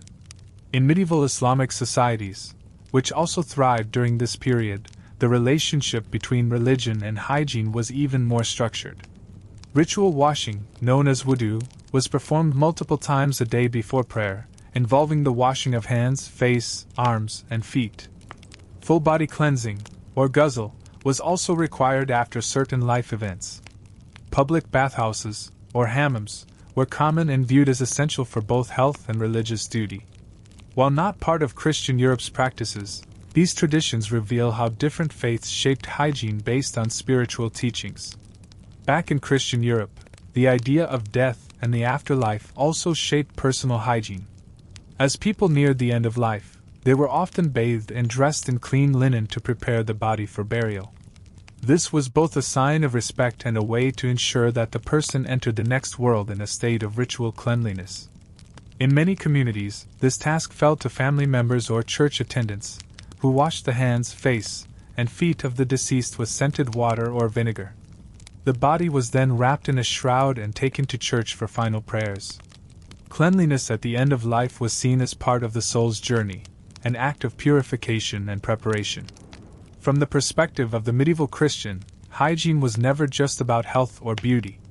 It was about discipline, humility, and spiritual readiness. Whether a person bathed once a year or once a month, whether they brushed their hair daily or kept it hidden under a veil, their routines were shaped by teachings that elevated the soul over the body. Yet within those teachings was room for modest care, symbolic cleansing, and acts of compassion through hygiene. The result was a complex and often contradictory approach, one that saw cleanliness as both a moral good and a potential distraction from higher things. By examining the religious dimensions of medieval hygiene, we gain a deeper understanding of how people balanced their bodies and their beliefs. Clean hands might mean readiness for prayer. A perfumed sleeve might signal protection from illness. A simple haircut might represent humility. Every act of washing, brushing, or grooming was filtered through a spiritual lens, reminding people that their physical lives were part of a greater story. When we think of medieval hygiene, we often picture muddy roads, rough hands, and unwashed faces peeking out from under woolen hoods. But tucked within this gritty image is a lesser-known aspect of daily grooming, skin care, and cosmetics. Contrary to the assumption that medieval people simply accepted dirt and blemishes as a part of life, many, particularly those of the upper classes, paid considerable attention to their appearance. Their methods, however, were often bizarre by modern standards. From concoctions made with bread and milk to powders of chalk and lead, the quest for a clean, smooth, and pale complexion was very real. These routines weren't just about beauty, they were about status, purity, and protecting oneself from the many perceived threats of the outside world. In the Middle Ages, a person's face was considered a mirror of their soul. A bright, clear complexion suggested inner virtue, good health, and divine favor. Pale skin was especially prized among noblewomen, as it implied a life spent indoors, away from labor and sun exposure. This aesthetic standard led to all sorts of inventive, and sometimes dangerous, methods for lightening, smoothing, and refreshing the face. And while today's skincare shelves are lined with products promising hydration, exfoliation, and radiance, medieval solutions often involved ingredients found in the kitchen, the garden, or the apothecary's cabinet. One of the most common goals in medieval skincare was to achieve and maintain pale, unblemished skin. Women, and occasionally men, went to great lengths to avoid sun exposure, covering themselves with veils, hats, and layers of fabric during outings. In some parts of Europe, parasols and hand fans were used to shield the face. But for many, that wasn't enough. They turned to homemade skin whitening pastes made from ground white lead, chalk, or crushed pearls. These powders were mixed with water, vinegar, or even egg whites and applied to the face like a mask. While they did produce a paler complexion, they were far from safe. Lead-based cosmetics, in particular, were slowly toxic and caused a host of health issues, though these risks weren't understood at the time. Natural alternatives were also popular. Milk, especially from goats, was used as a face rinse to soften the skin. Bread soaked in milk and applied as a poultice was thought to refresh tired complexions. Rose water, derived from steeped rose petals, became one of the most enduring medieval skincare staples. It was believed to have cleansing, soothing, and purifying effects, and was used both as a rinse and as an ingredient in facial pastes. Similarly, honey was prized for its healing properties and was sometimes mixed with herbs and applied to the skin to treat blemishes or dryness. Oatmeal, now known for its gentle exfoliating properties, was another common ingredient. Ground oats were blended with water or vinegar to create a paste that could be rubbed onto the face. After it dried, the mixture would be rinsed off, taking dirt and oils with it. Women who could afford it might use powdered almonds, mashed figs, or even crushed lily bulbs in their cleansing routines, especially when preparing for festivals, feasts, or court appearances. The overall goal was not just cleanliness, but a look that reflected elegance, modesty, and good upbringing. Interestingly, many of these routines were tied to the phases of the moon or days of religious significance. Some medieval skincare texts advised that facial treatments should be applied during waxing moons to encourage fullness and health, while purifying masks were best used during waning moons to draw out imperfections. Likewise, Sunday was often avoided for grooming tasks, out of reverence, while Wednesdays and Fridays were considered ideal for cleansing and fasting, both spiritually and physically. Cosmetics were more common than many might expect, though their use was controversial. While some saw them as a harmless way to enhance beauty, others believed that painting the face was deceitful, or even sinful. Church leaders occasionally preached against cosmetics, arguing that altering one's natural appearance was an insult to God's creation. Nevertheless, powders, rouges, and lip tints remained in circulation, especially among nobles and courtiers. To achieve red cheeks or lips, people might rub in beetroot juice, crushed strawberries, or a paste made from red ochre. These materials were chosen not only for their color but for their natural properties. In small amounts, they were seen as enhancing one's vitality and charm. Eyebrow care also reveals strange customs. Thin, arched brows were considered refined in certain periods, while in others, a fuller look was preferred. Women sometimes plucked or shaved their eyebrows entirely, especially if they wanted to draw them higher on the forehead, giving the appearance of a longer face. This trend even extended to the hairline itself. A high forehead was associated with intelligence and noble beauty, so women would pluck hairs along the front of their scalp to enhance this feature. This unusual practice was more common in the 14th and 15th centuries and was sometimes done with wax or even tweezers heated over a fire to make them more effective. Fragrance, again, played a large role in skin care.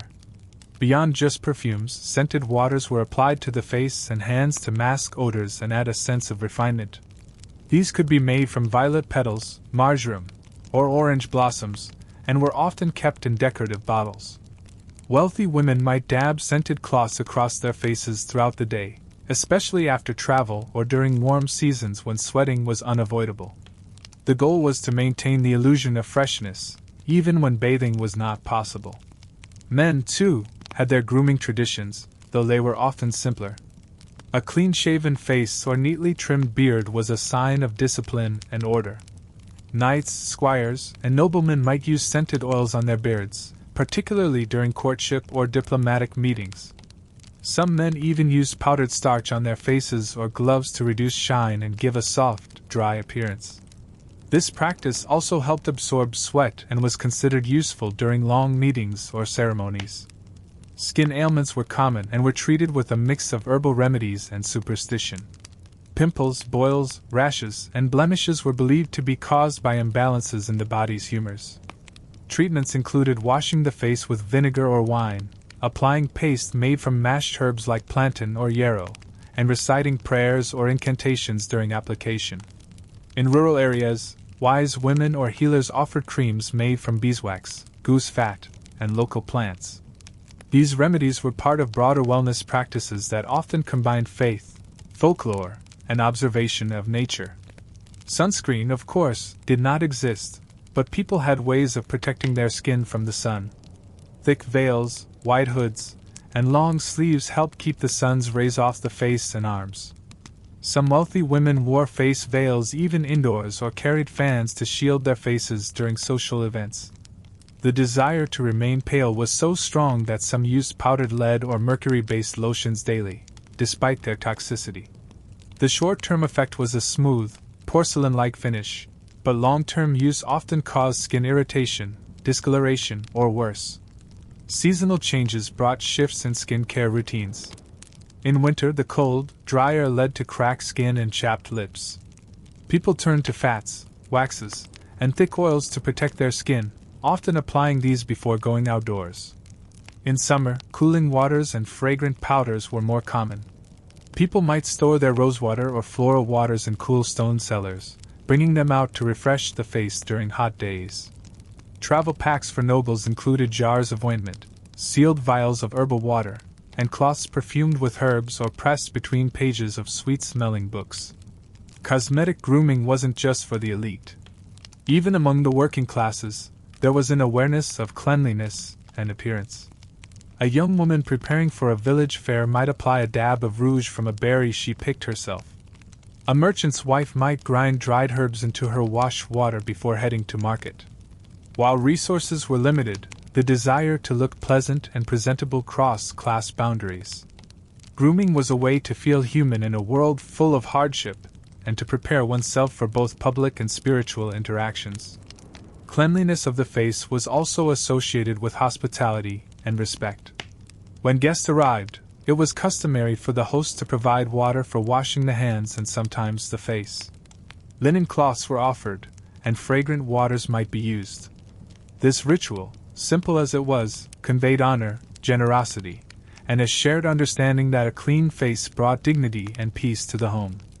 Looking back, the skincare and cosmetic practices of the Middle Ages reveal a world where appearance, belief, and survival were deeply entangled. People did not seek perfection, but rather balance, between health and humility, between beauty and modesty, between ritual and reality. Their methods were often based on observation, trial and error, and the blending. While much has been said about medieval bathing habits, hair care, and the use of perfumes and powders, far less attention is typically paid to some of the body's most humble and hardworking features: the hands, feet, and fingernails. And yet, for people living in the Middle Ages, these extremities played a crucial role not only in hygiene but in daily life, status, spiritual symbolism, and even social judgment. Whether toiling in fields, kneeling in prayer, weaving fine cloth, or preparing meals by firelight, hands and feet were essential tools, and their care, however strange by modern standards, tells us a great deal about what hygiene meant in a world without running water or rubber gloves. Let's begin with hands, perhaps the most frequently used, and most frequently seen, part of the body in the medieval world. In a time when people ate with their fingers, prayed with clasped palms, and worked with hand tools of every kind, keeping one's hands presentable was not just about cleanliness. It was about respectability. Hands were constantly on display, whether lifting a spoon, passing bread at a table, or raising fingers in a gesture of blessing or greeting. Because of this, people developed a wide variety of habits and rituals to clean and maintain them. For the wealthier classes, hand-washing was both a practical and ceremonial activity. Before and after meals, basins of water would be brought to the table. These were often accompanied by pitchers of warm water, scented with herbs like rosemary or mint. The host or a servant would pour water over each guest's hands while they rubbed them together above the basin. Clean linen towels were then offered for drying. This ritual, repeated with consistency and grace, was a mark of refinement and civility. In grand homes and castles, hand-washing basins might be made of polished brass or decorated ceramics. In smaller homes, wooden bowls and rough cloths served the same purpose with equal dignity. Among the working classes, hand-washing was less about ceremony and more about practicality. Farmers, blacksmiths, bakers, and other laborers often ended the day with their hands coated in earth, soot, flour, or grease. Water from wells or rivers was used to rinse them clean, sometimes with the aid of sand or ashes as a natural scrubbing agent.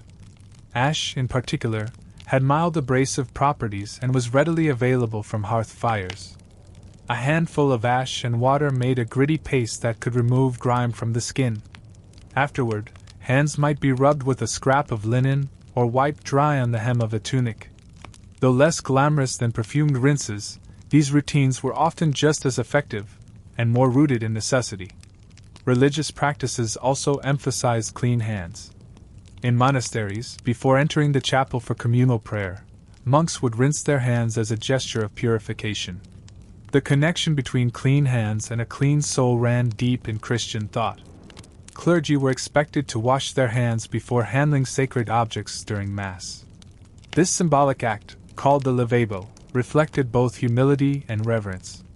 Even the phrase, clean hands, became a metaphor for innocence and righteousness, appearing in sermons, songs, and religious texts throughout the medieval period. Fingernails, while small, were not overlooked. In fact, their length, cleanliness, and shape could signal one's class, occupation, and level of refinement. Long, clean nails were sometimes admired among the nobility, as they suggested a life free from hard labor. Short, dirty, or broken nails, on the other hand, marked someone as a manual worker. That said, even among peasants, trimming one's nails was considered a basic form of self-care. Knives were the most common tool for cutting nails, and every household typically had a small blade or penknife that could be used for this purpose. There were also beliefs and customs surrounding nail trimming. Some people avoided cutting their nails on certain days of the week, particularly Fridays or Sundays, for religious reasons or superstitions. Others kept small files made from bone or rough stone to shape their nails. In wealthier households, specialized grooming kits included small knives, files, and even tweezers, all kept in decorative cases or pouches. These tools might be made of silver or iron, and their use was often a quiet ritual performed in private or among close family. Moving downward, medieval foot care is an area often overlooked, though it played a crucial role in everyday health and comfort. Most people spent their lives on their feet, walking long distances on rough paths, working in fields, standing in workshops, or attending processions and markets. Footwear varied greatly depending on class and region, from soft leather slippers and wooden clogs to sandals and heavy boots. But no matter what they wore, people's feet were constantly exposed to dirt, moisture, and cold. To care for their feet, people used a mix of washing, scraping, soaking, and herbal treatments. Soaking feet in warm water with herbs was a common practice, especially among those who could afford such luxuries. Chamomile, sage, and lavender were popular choices, believed to soothe tired muscles and soften calluses. After soaking, people would use a pumice stone or rough cloth to scrape away hardened skin. Oil or fat might then be rubbed into the heels and soles to prevent cracking, particularly in winter. This practice was not just about comfort, it was seen as a way to maintain dignity and keep the body in working condition. In religious settings, foot washing took on special significance. One of the most symbolic acts in medieval Christian tradition was the washing of feet during Holy Week, commemorating the story of Christ washing his disciples' feet. In monasteries and churches, this ritual was reenacted, often with abbots or bishops washing the feet of monks or the poor. It was a powerful gesture of humility, service, and love, and it reminded the faithful that even the most honored leaders were called to serve others. Some noble families also performed foot-washing ceremonies during Easter or Christmas as a charitable act, providing clean water, towels, and new shoes to those in need. Foot care among the poor was often improvised. Without access to oils or basins, peasants relied on cold river water, bits of moss, or scraps of fabric to clean their feet. In colder climates, frostbite and cracked skin were common, and people wrapped their feet in wool or straw before placing them in shoes. Homemade salves made from lard, beeswax, and herbs were applied to sore spots. While these remedies may seem simple, they were part of a long tradition of folk knowledge passed from one generation to the next. Every grandmother, midwife, or wise woman had her own recipe for foot ointment, and many of these were used with care and consistency. In castles and manor houses, foot care took on a more refined air. Servants were sometimes assigned the task of caring for their master's feet, especially after long hunts, journeys, or festivals. This might involve drawing a warm bath, rubbing in perfumed oils, and drying the feet with soft cloths. Though it was considered a humble task, it was also an intimate one, requiring trust and gentleness. For some nobles, foot care was part of a larger grooming routine that included nail trimming, hair brushing, and the application of scented waters. These rituals reinforced the idea that cleanliness, especially of the extremities, was a mark of culture, wealth, and discipline. Oddly enough, there were even beliefs about the health of the soul reflected through the condition of one's feet and hands. Dirty fingernails or neglected feet were sometimes seen as a sign of moral decay or laziness. In religious art, saints and angels were often depicted with clean, glowing skin, while devils and sinners were shown with misshapen nails or deformed limbs. These images reinforced the idea that bodily care was not just about physical health, it was a window into the soul's condition. Seasonal changes impacted hand and foot care routines significantly. In winter, cold winds and icy ground made the skin dry and brittle.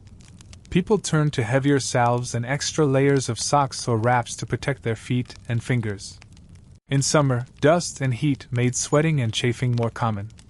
Herbal soaks and foot powders were used to keep things dry and fresh. In some regions, people even walked barefoot indoors during hot months, reserving shoes for outdoors only to preserve cleanliness. Travelers, soldiers, and merchants, those whose feet were most taxed, often carried small kits for basic care. A bit of oil, a knife for trimming nails, a cloth for wiping dirt, and some dried herbs for soaking could mean the difference between comfort and misery. Chronic foot pain or infections could lead to serious health issues, so even the most rugged medieval wanderer knew the importance of paying attention to his feet. Ultimately, hand and foot hygiene in the Middle Ages wasn't flashy or glamorous, but it was rooted in care, observation, and tradition. Whether performed ritually, practically, or humbly, these routines helped medieval people maintain dignity in the face of a hard and unpredictable world. A pair of clean hands at supper, a well-tended foot on a pilgrimage, a neatly trimmed nail before entering church, these small acts reflected a deeper desire for order, peace, and self-respect. When we think of doing laundry today, we picture the hum of machines, colorful detergents, and the familiar scent of freshly dried clothes. But in the Middle Ages, laundry was something else entirely.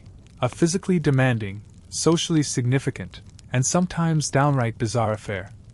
In an age before plumbing, electricity, and store-bought soap, the act of cleaning clothes was a major production, involving riverside scrubbing, fermenting solutions, complicated tools, and even community events. While we might consider it a mundane household chore, medieval laundry practices reveal a surprisingly rich picture of how people clean their world, and themselves, through fabric. Laundry, for most people in medieval Europe, was not a daily or even weekly occurrence. Washing clothes required time, energy, and the right weather. It also depended on one's social status, available tools, and access to water. Because of these limitations, laundry was done on a rotating schedule, sometimes seasonally. Linen undergarments, which absorbed sweat and body oils, were washed most frequently. Woolen garments and outerwear, on the other hand, were rarely if ever washed. Instead, they were brushed, aired out, or spot cleaned with vinegar or herbal rinses. This distinction between washable and unwashable garments played a huge role in shaping medieval clothing design and hygiene. The most important material in medieval laundry was linen. It was prized not only for its breathability and softness but also for its ability to be washed and dried without too much damage. Because the concept of modern detergent didn't exist, people relied on natural substances to clean their linen: ashes, clay, sand, stale urine, and fermented soaps made from animal fats. Among these, ashes were perhaps the most common. Mixed with water, ashes created lye, a mild but effective alkaline solution that could break down oils and stains. Lye water was poured over garments and left to soak for hours or even days before scrubbing began. For tougher stains or deeper cleaning, especially of heavily soiled garments, many turned to what was known as chamber lye, a substance made from aged urine. Though it may sound unpleasant to modern ears, urine contains ammonia, which acts as a natural cleanser. Chamber lye was often collected in large clay jugs or barrels and stored until it reached the right potency. Laundresses would use it to treat collars, cuffs, and other areas prone to buildup. After soaking in chamber lye, the clothing would be rinsed thoroughly in clean water to remove the smell. This method, though odd, was known to be quite effective, and it remained in use for centuries. Washing was usually done outdoors, near rivers, wells, or specially designated washing places called laundries, or lavoirs. These areas might include stone basins, sloped washing boards, or troughs where multiple women could work side by side. Water was carried in buckets or scooped with pitchers. Clothes were scrubbed with wooden paddles, rubbed against rough stones, or beaten on flat surfaces to loosen dirt. In colder months, the process was even more difficult, with frozen water, stiff fabrics, and numbed fingers making every step a challenge. Despite this, laundry days were not always grim. In many communities, there were also social gatherings, occasions to chat, exchange news, and share advice while working. Professional laundresses, particularly in towns and noble households, played a vital role in society. These women, strong, experienced, and skilled, were responsible for caring for delicate fabrics, removing stains, and maintaining the brightness of linens. They understood the behavior of different fabrics and how to treat specific types of soil or discoloration. Their work was physical, repetitive, and often unappreciated, but it was essential. In castles and manors, laundresses might be part of the household staff, reporting to the steward or chamberlain. In towns, they often operated independently, taking in clothing from multiple households and returning it neatly folded or hung on drying lines. The act of drying laundry was another challenge. Without clotheslines strung between backyard posts, people relied on hedges, bushes, tree limbs, or wooden frames. Clothes were spread across clean grass or laid over rush mats to dry in the sun. In rainy or cold seasons, laundry was hung near the hearth or in covered porches, though drying times could stretch into days. The scent of sun-dried linen was highly valued, and some households even timed their washing days with weather forecasts based on almanacs or local wisdom. Drying clothing properly helped prevent mold and mildew, which could ruin fabric and create unpleasant smells. Ironing clothes, as we know it today, didn't exist in the medieval period. However, there were tools and methods for smoothing and shaping garments. Wooden or stone slickers were used to press linen flat, and garments were sometimes rolled tightly and pressed under weights to remove wrinkles. In wealthier homes, heated metal rods or smooth stones could be used to press high-status items like veils, cuffs, or decorative cloths. The purpose wasn't just aesthetic. Smooth linens were more comfortable to wear, easier to layer, and signified care and refinement. In religious institutions, pressed and folded altar cloths were part of sacred rituals and treated with utmost respect. Soap was rare, handmade, and often expensive. It was typically made from a mixture of animal fat and ash, boiled down into a greasy substance, and formed into rough bars. Some soap makers added herbs or clays for fragrance or extra scrubbing power. In cities, soap was made by guild members who followed specific recipes. Rural households might make their own in small batches. Because it was so precious, soap was used sparingly, often reserved for face cloths, baby linens, or garments belonging to the upper classes. For everyday laundry, simpler solutions like ash lye or vinegar were used instead. Scents and herbs were a key part of the laundering process, especially among the nobility. Lavender, thyme, rosemary, and mint were added to rinse water or bundled into sachets tucked between folded sheets. These herbs provided a pleasant aroma and were believed to protect against lice, moths, and illness. In households that could afford it, scented laundry was a point of pride. Receiving guests into a room filled with clean, fragrant linen suggested wealth, discipline, and care. Linen chests were often lined with herbs and dried petals, and it was common for noblewomen to supervise the storage of clean laundry themselves. Stains were treated with a variety of materials, some of which might seem surprising today. For example, wine stains might be treated with white vinegar or powdered chalk. Grass stains were rubbed with breadcrumbs or clay paste. Grease could be lifted with ground beans or even crushed ivy leaves. Manuals written in the later medieval period sometimes included pages of stain removal tips, reflecting the growing interest in fabric care among the literate classes. These books served as guides for housekeepers, laundresses, and even young brides learning the expectations of their new homes. The organization of laundry within the home was a reflection of a household's discipline and values. Large estates often had laundry rooms or separate outbuildings for washing. Linen was sorted, mended, and stored with care. Bed linens, underclothes, towels, and handkerchiefs were laundered on rotating schedules to extend their life. Women of the house, whether noble or common, were expected to know how to maintain their family's clothing, even if they did not do the washing themselves. Proper laundry management was associated with morality, thrift, and domestic excellence.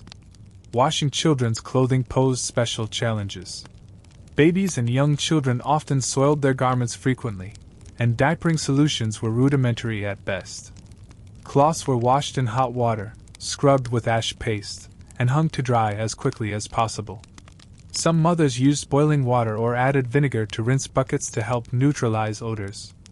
Baby linens were aired daily, even if not washed, and families kept several changes of clothing available whenever possible.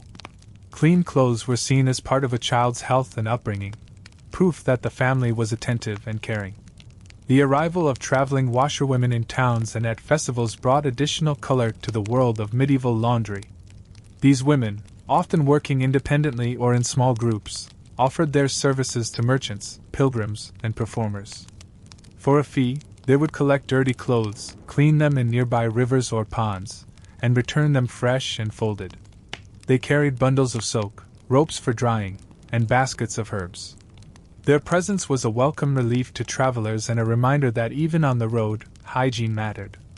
Even more curious was the practice of beating the laundry, not just to scrub it clean but to express frustration or rhythmically pass the time. Songs and chants accompanied the washing, making the process both functional and emotionally expressive. Some regions had traditional laundry songs passed from mother to daughter, combining folk wisdom with melodies that helped set the pace of work. These songs might include tips about herbs, weather predictions, or humorous verses about stubborn stains and splashy rivers.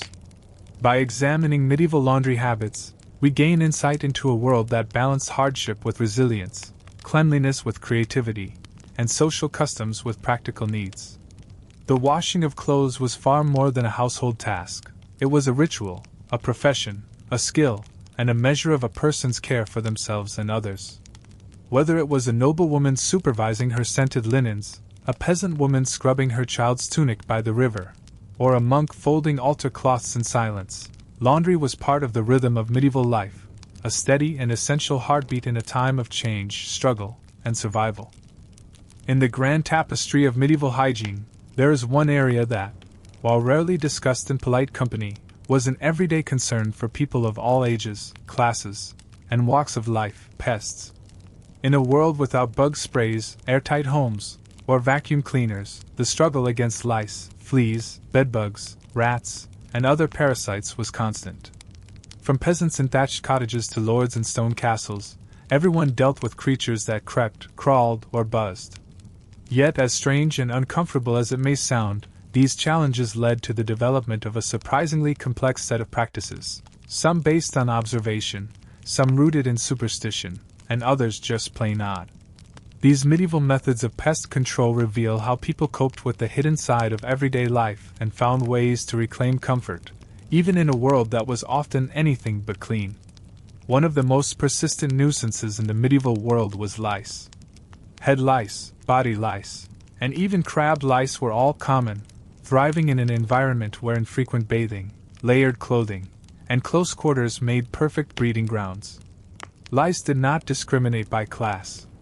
Even queens and monks were known to suffer from itchy scalps and the constant need for grooming. The most effective tool for dealing with lice was the comb, specifically the fine-toothed knit comb. Crafted from wood, bone, or horn, these combs were passed gently through the hair to catch live lice and their tiny, sticky eggs, called nits.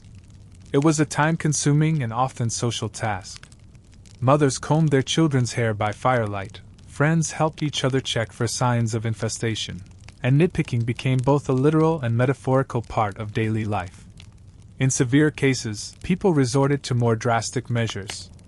Shaving the head was a common solution, especially in monasteries where baldness was already part of the tonsure. For lay people, shaving was done in private and often followed by the application of vinegar, herbs, or oils believed to repel new infestations. Vinegar rinses were especially popular, as they loosened the grip of the sticky nits and soothed irritated scalps. Mixtures made with rosemary, pennyroyal, or lavender were also rubbed into the scalp, both for their smell and their insect-repelling properties. In some cases, clothing was boiled or left in the sun for days to kill hidden lice in seams and folds. Bed bugs and fleas were just as problematic, particularly in crowded urban areas where people, animals, and straw bedding shared the same space. In castles and manor houses, beds were often made with wooden frames and filled with hay, straw, feathers, or even dried moss.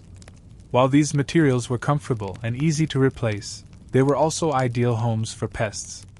To combat this, people frequently aired out their bedding, hanging mattresses and blankets over railings or windows to allow sunlight and wind to drive out insects. It was common for housekeepers to beat bedding with sticks to loosen debris and dislodge any unwelcome visitors. Flea infestations were often handled with a curious little device called a flea comb, similar in shape to a lice comb but used primarily on animals. Since cats and dogs were common in medieval homes, especially for catching mice, fleas easily jumped between fur and fabric. Some households made small flea traps from bowls of water and candles, hoping the heat would attract the pests into the water, where they would drown. Others relied on herbal sachets placed between mattresses or beneath pillows. Herbs like wormwood, rue, and tansy were particularly favored for their pungent aromas, which were believed to drive fleas away. Clean linens were an important part of pest control. Since it was easier to wash undergarments than to bathe regularly, people paid close attention to their linen shirts, chemises, and sheets. Changing into clean linen helped remove body lice, and frequent laundering, even without soap, reduced the buildup of oils and debris that attracted bugs. Wealthier households sometimes had multiple sets of linens for each family member, rotated weekly or seasonally, while the poor managed with fewer garments but still tried to wash them when possible. Insects weren't the only unwanted guests. Mice and rats were common intruders in both rural and urban homes. Grain stores, kitchens, and even sleeping areas were vulnerable to these agile scavengers. While cats were a common line of defense, praised for their hunting abilities and kept as beloved companions in many households, there were also traps and other methods in use. Simple wooden traps were set using bait like cheese, bread, or fat. In some homes, poison was used, often made from powdered herbs mixed with lard. However, since poison could be dangerous to humans and animals alike, it was used cautiously. Interestingly, the relationship between people and pests was also reflected in medieval superstition and symbolism. For example, fleas were sometimes seen as punishment for vanity or sloth, while lice were interpreted as a sign of divine testing or humility. Saints' lives occasionally included tales of miraculous cures from lice or other afflictions. One such story tells of a holy woman who endured lice without complaint, viewing them as a test of her devotion. While most people did not share such patience, these stories shaped cultural attitudes about pest-related suffering. Rodents were more than just a nuisance, they were feared carriers of disease. Though people did not understand germs, they recognized that rats and mice were associated with illness. During outbreaks of plague, efforts to reduce rat populations intensified. Towns built better storage units, sealed grain barrels, and even employed rat catchers, men who specialized in finding and removing rodents for a small fee. These rat catchers sometimes traveled from town to town, offering their services and showing off their tools, hooks, cages, or even small dogs trained to sniff out nests. Keeping the home clean was seen as an essential defense against infestation. Sweeping the floor, shaking out bedding, changing straw mattresses, and rubbing down furniture with vinegar or herbs were all part of a regular hygiene routine. Floors in wealthier homes might be strewn with fresh rushes or herbs, which were replaced monthly or seasonally. These rushes absorbed moisture and odors, and the herbs were meant to deter insects. In less affluent homes, floors were often made of packed earth or wood and swept daily with simple brooms. Bathing animals was another form of pest control. Though not all animals were treated to regular grooming, horses, dogs, and even working oxen were sometimes scrubbed down with vinegar or herbal rinses. This not only helped with flea control but kept the animals' coats in better condition. Animal grooming was a skill passed down through generations, and in some villages, specific individuals were known for their ability to keep livestock clean and healthy. Among the stranger pest control methods were magical charms and folk remedies. Some people believed that hanging certain stones or symbols above the bed could ward off bugs. Others placed iron objects, such as knives or horseshoes, at entryways to prevent mice from entering. Charms written on parchment and tucked into clothing were thought to keep lice away. These practices might sound strange today, but they reflect the desperation and ingenuity of people trying to stay clean and comfortable in an environment where pests were part of daily life. Another unusual solution came in the form of diet. Some believed that eating certain foods could make one less attractive to insects. Garlic, onions, and vinegar were consumed not only for health but because their strong odors were thought to repel bugs. People even rubbed garlic directly onto their skin in particularly bad flea seasons. While modern science has mixed opinions on these methods, they show a surprisingly proactive approach to pest management. In monasteries and convents, pest control was taken seriously. These communities depended on cleanliness and order, both for spiritual and practical reasons. Bedding was washed and aired on a schedule, floors were scrubbed, and herbs were used liberally. Some monasteries had designated herbalists who maintained gardens filled with insect-repelling plants.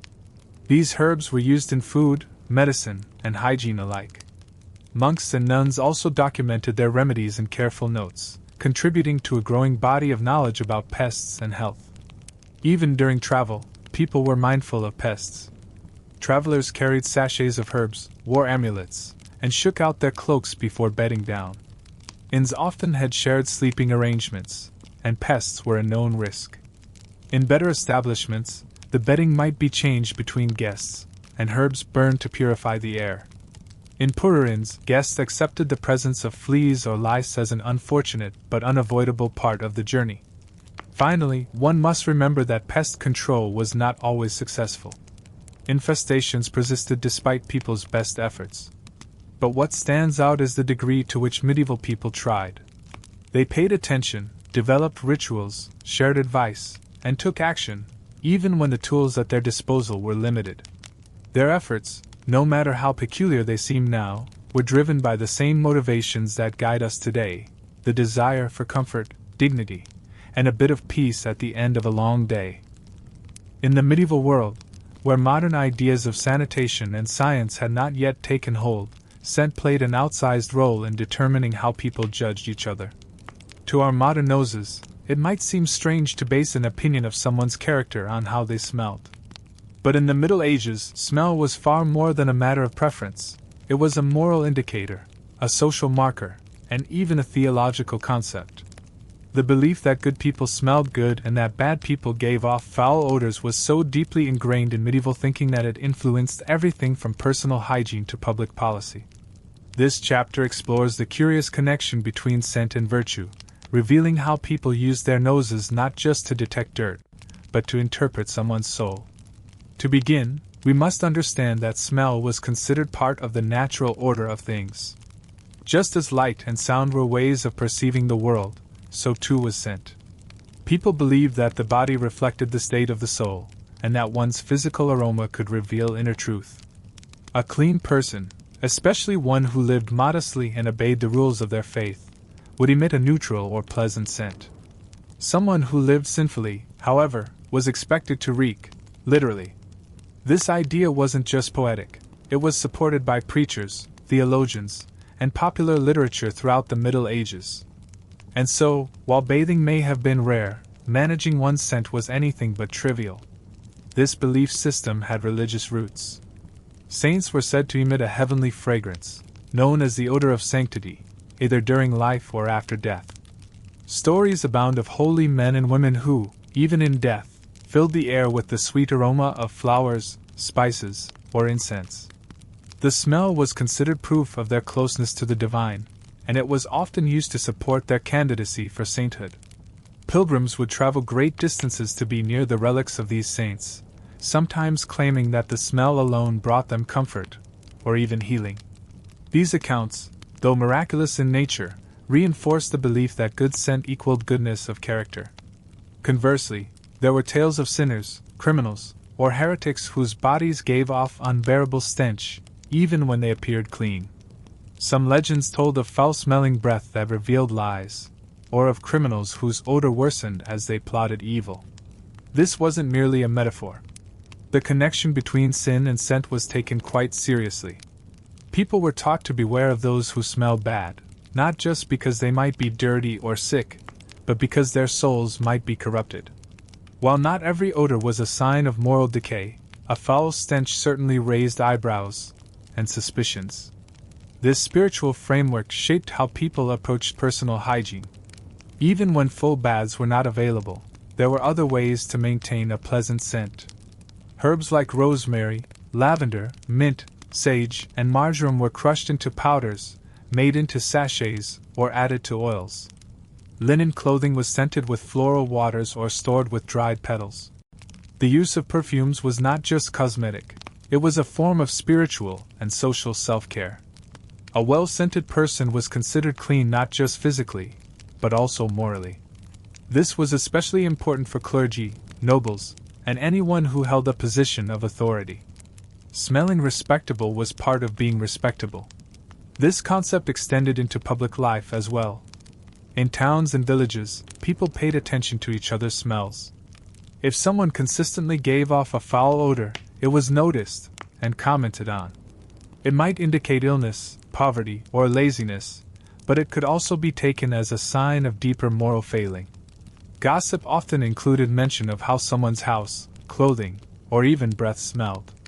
These remarks weren't just personal insults, they were reflections of communal values, in which cleanliness and scent were tightly woven into perceptions of honor and virtue.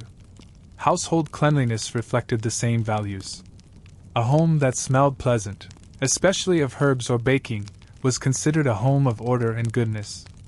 A home that stank of rot, waste, or animals, by contrast, was viewed with suspicion. It might mean that the inhabitants were careless, unclean, or worse, immoral. People burned herbs or incense not just to freshen the air, but to restore a sense of holiness to their surroundings. This was particularly common before holidays or religious visits, when homes were cleaned and scented to demonstrate both piety and hospitality. The idea that good scent equaled good character was reinforced by physicians and healers as well. Without an understanding of germs, doctors often diagnosed illness through smell. Bad breath, sour skin, or offensive body odor were seen as signs of internal imbalance. Treatments included herbal baths, bloodletting, or changes in diet. Physicians sometimes carried sweet-smelling herbs or pouches of spices to protect themselves while visiting patients, and they believed that these aromas could guard against disease. The fact that pleasant smells were associated with health further cemented their connection to virtue and cleanliness. Even literature of the time reflected these ideas. In medieval romances, heroes and heroines were often described as having sweet-smelling skin or hair. Evil characters, on the other hand, might be described as foul-smelling, filthy, or surrounded by decay. This literary shorthand helped readers immediately distinguish good from evil. It was a powerful storytelling tool, and one that echoed the beliefs of everyday life. To be fragrant was to be favored, by people and by God. However, it's important to remember that these ideas varied by context. In rural areas where access to herbs, oils, or perfumes was limited, people found other ways to manage their scent. Changing into clean linen, airing out clothing, and brushing the skin with dry cloths were all common. Herbs were burned in hearths, stuffed into shoes, or tied around the wrist. In many places, scent rituals were passed down through generations. A grandmother might teach her granddaughter how to make a sachet from rose petals and oats, or how to hang lavender near the bed to keep it smelling clean. These traditions were deeply personal, rooted in community and care. There was also a practical side to these beliefs. People understood that certain smells were warning signs. A bad smell from a wound, spoiled food, or stagnant water was a cause for concern. These observations, though unscientific, were often accurate. In the absence of microscopes or lab tests, the nose became a valuable diagnostic tool. Over time, people came to associate foul smells not only with physical danger, but with spiritual and social ones as well. The result was a complex system in which scent governed much more than personal hygiene. It governed trust, reputation, and social inclusion. The association between scent and morality had implications for gender roles too. Women, in particular, were expected to smell pleasant. A sweet-smelling woman was considered modest, clean, and virtuous. A woman who smelled bad, even if due to illness or hard work, might be judged harshly. This led many women to take extra steps to maintain a pleasant scent, using herbs in their bathwater, rinsing their hair with rose water, or carrying perfumed cloths. In some places, young women were taught that the way they smelled would affect their chances at marriage or acceptance in the community. In religious life, scent was part of worship. Incense was burned during services to represent prayers rising to heaven. Holy oils were perfumed to signify anointing and blessing. Saints' relics were sometimes said to emit fragrance, and pilgrims brought back scented tokens from sacred sites. In these contexts, smell served as a bridge between the physical and the spiritual. To smell something sweet was to feel closer to heaven. To smell something foul was to feel the shadow of sin. Even criminals and the condemned were not spared this judgment. Before executions or public punishments, it was not uncommon for the accused to be described as filthy or smelly in court records and local chronicles. These descriptions were not necessarily accurate. They were rhetorical tools meant to paint the criminal as not just guilty, but corrupt. By associating bad odor with wrongdoing, authorities reinforced the idea that morality could be perceived through the senses. The body was the evidence, and scent was its silent testimony. In some unusual cases, smell even became part of legal proceedings. Accused individuals might be asked about their hygiene or the state of their clothing. A particularly filthy individual could be taken as a sign of guilt, while someone clean and sweet-smelling might be seen as more trustworthy. While these judgments were not official rules, they reflected underlying social values that linked smell to truth, virtue, and worth. Despite all these layers of meaning, it's important to note that scent was not always controllable. People worked hard, lived close together, and lacked many of the resources we take for granted. Even those who tried their best might struggle with odors due to illness, poverty, or the nature of their work. And while society often judged harshly, there was also understanding. Families cared for sick members, neighbors helped each other freshen clothing or bedding, and communities shared herbal knowledge to help everyone maintain dignity. In the end, the medieval fixation on scent reminds us of a deeper human truth. We all want to be seen, and smelled, as clean, whole, and good. Even without modern technology, people in the Middle Ages developed sophisticated, if sometimes peculiar, ways to manage how they presented themselves to the world. Through herbs, rituals, and daily habits, they shaped not only their appearance, but their reputation and spiritual standing. In the comfort of one's own home, or even within the stone walls of a castle, hygiene in medieval times was already a challenge. But what happened when people left those homes behind? When they journeyed across countries as merchants, wandered from town to town as pilgrims, or marched as soldiers under banners and trumpets, they had to carry with them not only their provisions and belongings but also their strategies for staying clean in a world with no hotels, rest stops, or plumbing. This chapter explores the curious, creative, and often overlooked hygiene routines of medieval people on the move. From makeshift washing to perfumed cloths, we'll uncover how even the dustiest traveler tried to keep a sense of cleanliness, no matter how far they wandered. Travel was far more common in the Middle Ages than many people realize. Though few people traveled for leisure, many moved regularly for religious, economic, or military reasons. Pilgrims set out on foot to visit shrines like Canterbury in England or Santiago de Compostela in Spain. Merchants journeyed along trade routes, carrying goods from port to city to village. Knights rode out for war or tournaments. Even ordinary peasants sometimes traveled to nearby towns for fairs, festivals, or seasonal work. But no matter the purpose, medieval travel was slow, difficult, and often dirty. Roads were muddy, dusty, or uneven, depending on the season. Most travelers walked, while wealthier individuals might ride horses or be pulled in carts. Accommodations were basic, if available at all. Pilgrims often slept in barns, under trees, or at monasteries and hospices that offered charity to the faithful. Soldiers set up camps in open fields or abandoned buildings. Merchants might rent space in inns or sleep in the backs of their wagons. And in all of these places, the question remained, how to stay clean in such conditions? Water, as always, was key, but not always easy to find. Travelers relied on rivers, streams, wells, and public fountains for washing. In rural areas, clear streams were prized not only for drinking but for personal hygiene. A quick rinse of hands and face, a splash under the arms, or a soak of tired feet helped remove sweat and dust after a long day.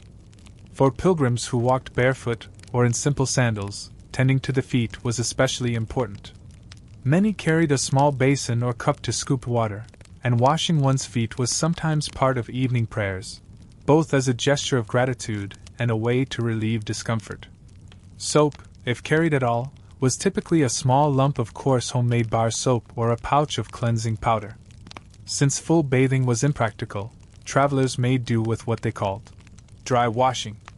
This included wiping down with cloths, brushing the skin with herbs or powders, and changing into a clean shift of linen if one was available.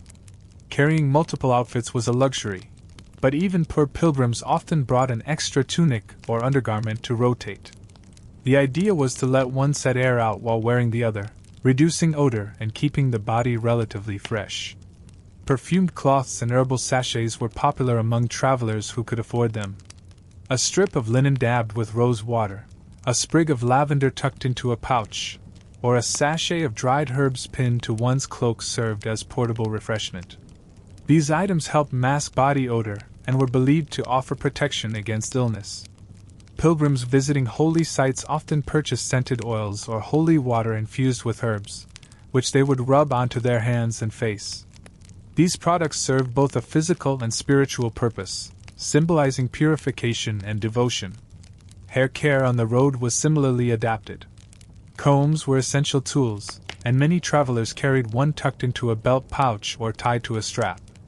Fine-toothed combs helped control lice and untangle hair after days in the wind and sun. Since washing the scalp was difficult, people relied on combing, oiling, and covering the head with hoods or veils to manage cleanliness. Dusty hair could be brushed with cloth, sprinkled with powder, or tied back to reduce tangles. In many cases, the act of combing became a quiet ritual at day's end, a moment of comfort and routine amid the unpredictability of travel. Pilgrims, in particular, followed certain customs of hygiene that were both practical and symbolic. Washing one's feet upon arriving at a shrine was considered an act of humility and preparation. Some shrines had washing stations, while others offered basins of holy water. Pilgrims might change into a cleaner tunic before entering a holy site, especially if they had traveled a great distance. The fresh clothing symbolized spiritual renewal, much like putting on a new attitude or beginning a new chapter. Pilgrim badges, tokens purchased at shrines, were pinned to cloaks as proof of the journey, but the clean garments worn with them told the story of effort, sacrifice, and care. Soldiers on campaign had different concerns. Hygiene in military camps was notoriously difficult. With dozens or even hundreds of men sleeping in close quarters, sharing food and water, and marching in heavy armor or woolen gear, conditions quickly became unsanitary. To cope, military leaders often enforced camp hygiene rules. Latrines were dug, washing stations set up near rivers, and armor was wiped down with cloths soaked in oil or vinegar. Soldiers bathed when possible, but more often, they wiped themselves with cloth, changed their linen underlayers, and combed their hair to reduce lice. Foot care was critical, as blisters or infections could make marching impossible. Boots were removed at night, dried by fires, and treated with animal fat to stay supple and prevent chafing. Merchants, traveling with carts, horses, and goods, often had more supplies at their disposal. Some carried wash basins, extra clothing, scented herbs, and even collapsible stools or tents. Setting up camp at the edge of a town or in the corner of a marketplace, they created small personal spaces for grooming and rest. These travelers often made arrangements with local innkeepers or bathhouse owners, trading goods or coins for access to private washing rooms. For them, cleanliness wasn't just about comfort, it was part of making a good impression on customers and business partners. Inns and goose houses offered varying levels of hygiene. Some had shared washrooms, where travelers could rinse off with buckets of water, borrow towels, and use communal basins. Better inns provided fresh straw bedding, swept floors, and even scented rushes or herbs laid near beds. Others were less pleasant, crowded, noisy, and full of pests. For this reason, seasoned travelers carried their own cloths, soaps, and water flasks. Some even brought straw mats or woolen blankets to sleep on, laying them atop mattresses to create a cleaner barrier. It was a small but meaningful way to maintain dignity and avoid discomfort. In terms of social expectations, travelers were often judged by their appearance. A pilgrim who arrived at a village looking disheveled and reeking of sweat might be met with suspicion. But someone who washed their hands at the village fountain, straightened their cloak, and greeted locals with a clean face stood a better chance of receiving help or hospitality. People paid attention to these cues, and travelers learned to manage their hygiene as part of maintaining trust and courtesy. Even in poor villages, a visitor who made the effort to appear clean was welcomed more warmly. Clothing care on the road was a serious concern. Travelers shook out garments daily, brushed off mud and dust, and repaired tears with needle and thread. Some carried small sewing kits, patches, and strips of linen to replace worn cuffs or mend a hole. Clothes were hung near fires or draped over bushes to dry, and shoes were cleaned with scraps of cloth. Maintaining presentable clothing wasn't vanity, it was practicality. Clean, intact clothes kept a person warm, dry, and less prone to illness or injury. For those traveling long distances over many weeks or months, hygiene routines became deeply personal. Some developed morning rituals involving a cold splash of water, combing their hair, and changing into fresh linen. Others ended each day with a quick foot soak, a clean cloth to wipe the neck and hands, and a prayer of thanks for safe passage. These moments created a sense of normalcy and control, even when the road was hard and the world uncertain. In this way, hygiene wasn't just about physical health, it was about mental well-being and spiritual grounding. There were, of course, limits. Heavy rains, long marches, or poor access to clean water made routines difficult. People adapted by using herbs, oils, and even smoke to manage their scent. Dry lavender was burned near beds, clothing was perfumed with vinegar, and hands were rubbed with lemon peels or mint leaves. These small acts, though humble, made a meaningful difference. They brought a sense of freshness to otherwise exhausting journeys. Finally, it's worth noting that travelers shared knowledge. Along the roads and in marketplaces, they exchanged tips about the cleanest inns, the best herbs for keeping lice away, and the most reliable ways to wash without a tub. Older travelers mentored the young, and stories about hygiene mishaps, lost shoes, soaked cloaks, or unpleasant accommodations became a kind of folklore. In this way, the shared struggle to stay clean on the road became a point of connection between people of different backgrounds, beliefs, and destinations. In the grand story of medieval hygiene, travel posed some of the greatest challenges, and inspired some of the most creative solutions. Whether walking barefoot to a distant shrine, riding through enemy territory, or selling cloth in a bustling town square, medieval people never stopped trying to stay clean, presentable, and human. And through simple rituals, dipping a cloth in a stream, rubbing lavender on tired hands, or brushing the dust from a travel-worn cloak, they held on to comfort, dignity, and the quiet belief that even on the hardest road, a little cleanliness still mattered. To end our journey through the peculiar world of medieval hygiene, we return to a place often thought absent from the Middle Ages altogether, the bath. While modern imagination paints the medieval period as a time of filth and grime, where people rarely washed and feared the very idea of soap and water, the truth is far more nuanced. Bathing never disappeared entirely, it simply changed. In fact, for much of the Middle Ages, public and private baths were central to cleanliness, health, and even leisure. From the elaborate bathhouses of early medieval cities to the herbal soaks of quiet rural homes, medieval bathing practices were complex, symbolic, and sometimes surprisingly luxurious. In the early medieval period, especially from the 9th to the 13th centuries, bathing was more common than many realize. Urban centers like Paris, London, and Cologne had public bathhouses, sometimes referred to as stews, where people gathered not just to wash, but to socialize, relax, and heal. These bathhouses varied in design and quality. Some were simple wooden structures near rivers, with water heated in large cauldrons. Others were more elaborate, made of stone or tile, with heated rooms, steam chambers, and tubs filled with perfumed water. Some even had attendants who helped with rinsing and scrubbing. The act of bathing was often communal. Men and women might bathe separately, or in some regions, together, depending on local customs and the influence of the church.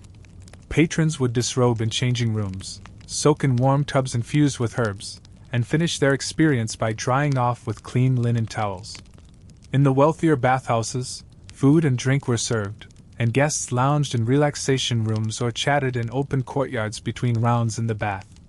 For urban dwellers, regular bathing was part of routine life, a way to cleanse the body, soothe aches, and enjoy social company. Herbs played an important role in these bath rituals. Lavender, sage, rosemary, chamomile, and mint were among the most commonly used. They were steeped in boiling water and poured into the bath to create both fragrance and medicinal effect. Chamomile calmed the nerves, rosemary invigorated the muscles, and lavender promoted rest. Bathers might rub their skin with cloths soaked in rose water or vinegar to remove oil and sweat.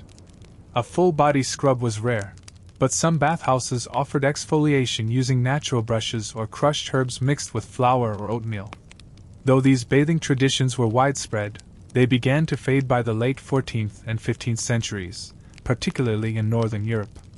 A number of factors contributed to this shift. First, the rise of the Black Death and recurring plagues led to new fears about the transmission of disease. While the actual causes of plague were not understood, many believed that bathing, by opening the pores, allowed foul air or miasma to enter the body. This belief led some people to avoid hot baths entirely, thinking they made the body more vulnerable rather than clean. Second, growing religious concerns about modesty and temptation influenced public attitudes toward communal bathing. Some church leaders worried that public baths, especially mixed-gender ones, encouraged sinful behavior. They began to speak out against bathhouses, urging the faithful to practice modesty and restraint. In some cities, authorities cracked down on public bathing, closing bathhouses or restricting their hours. What had once been seen as a healthy and sociable activity now became associated with vanity, or even moral decay. Despite this decline, private bathing never fully disappeared. In homes with the resources and space, wooden tubs continued to be used, especially during special occasions. These tubs were usually brought into the kitchen or main room and filled with buckets of hot water from the hearth. A bath might be shared among family members, beginning with the eldest or most important and ending with the youngest or least senior. It was a time-consuming effort, requiring planning, labor, and a great deal of water, but it remained an important ritual for weddings, feasts, or recovery from illness. Royal and noble households maintained more elaborate bathing traditions. Kings, queens, and lords often bathed with assistance from servants who filled tubs, prepared herbal mixtures, and helped with drying and dressing afterward. Some castles had built-in bath chambers, small, private rooms with tubs lined in lead or stone. Bathing in these settings was as much a performance of luxury and health as it was a hygienic necessity. Perfumed oils, scented towels, and fine linen robes elevated the experience into something closer to a spa than a scrubbing session. Children's baths were simpler but just as significant. Mothers washed babies and toddlers in small basins or tubs, using warm herbal water to soothe the skin. Bath time was often accompanied by songs, prayers, or gentle stories. These early experiences introduced children to the idea of cleanliness as a form of care, comfort, and preparation for sleep. In times of illness, baths were sometimes prescribed by physicians, especially when infused with calming herbs or mixed with wine and vinegar. Even in rural settings, where resources were more limited, bathing had its place. Farmers and villagers might wash in rivers or streams during the warmer months, often using simple cloths and ash paste for cleansing. In winter, when outdoor bathing was impossible, people used basins for partial washing, scrubbing the face, neck, and hands with warm water heated over the fire. While a full-body bath might happen only a few times a year, these smaller routines helped maintain a sense of dignity and self-respect. Interestingly, some medieval medical texts offer detailed guidance on bathing. Physicians advised that a bath should not be taken on a full stomach, and that the temperature should be carefully moderated to avoid overheating. Specific herbs were recommended for certain ailments: lavender for sleeplessness, sage for inflammation, mint for headaches. These texts often combine classical knowledge from Greek and Roman sources with medieval religious teachings, blending science, tradition, and faith into a cohesive philosophy of hygiene. In addition to water baths, there were also steam baths and sweat rooms. In some regions, especially in Scandinavia and Eastern Europe, sweat lodges or steam huts were used for purification. People would sit in heated rooms lined with stones, pour water over the stones to create steam, and sweat out impurities. This practice, which has ancient roots, was believed to cleanse the body and soul. It was often followed by a cold plunge into a stream or snowbank, depending on the season. While not common everywhere, these steam rituals showed that the idea of deep cleansing was alive and well, even when soap was scarce.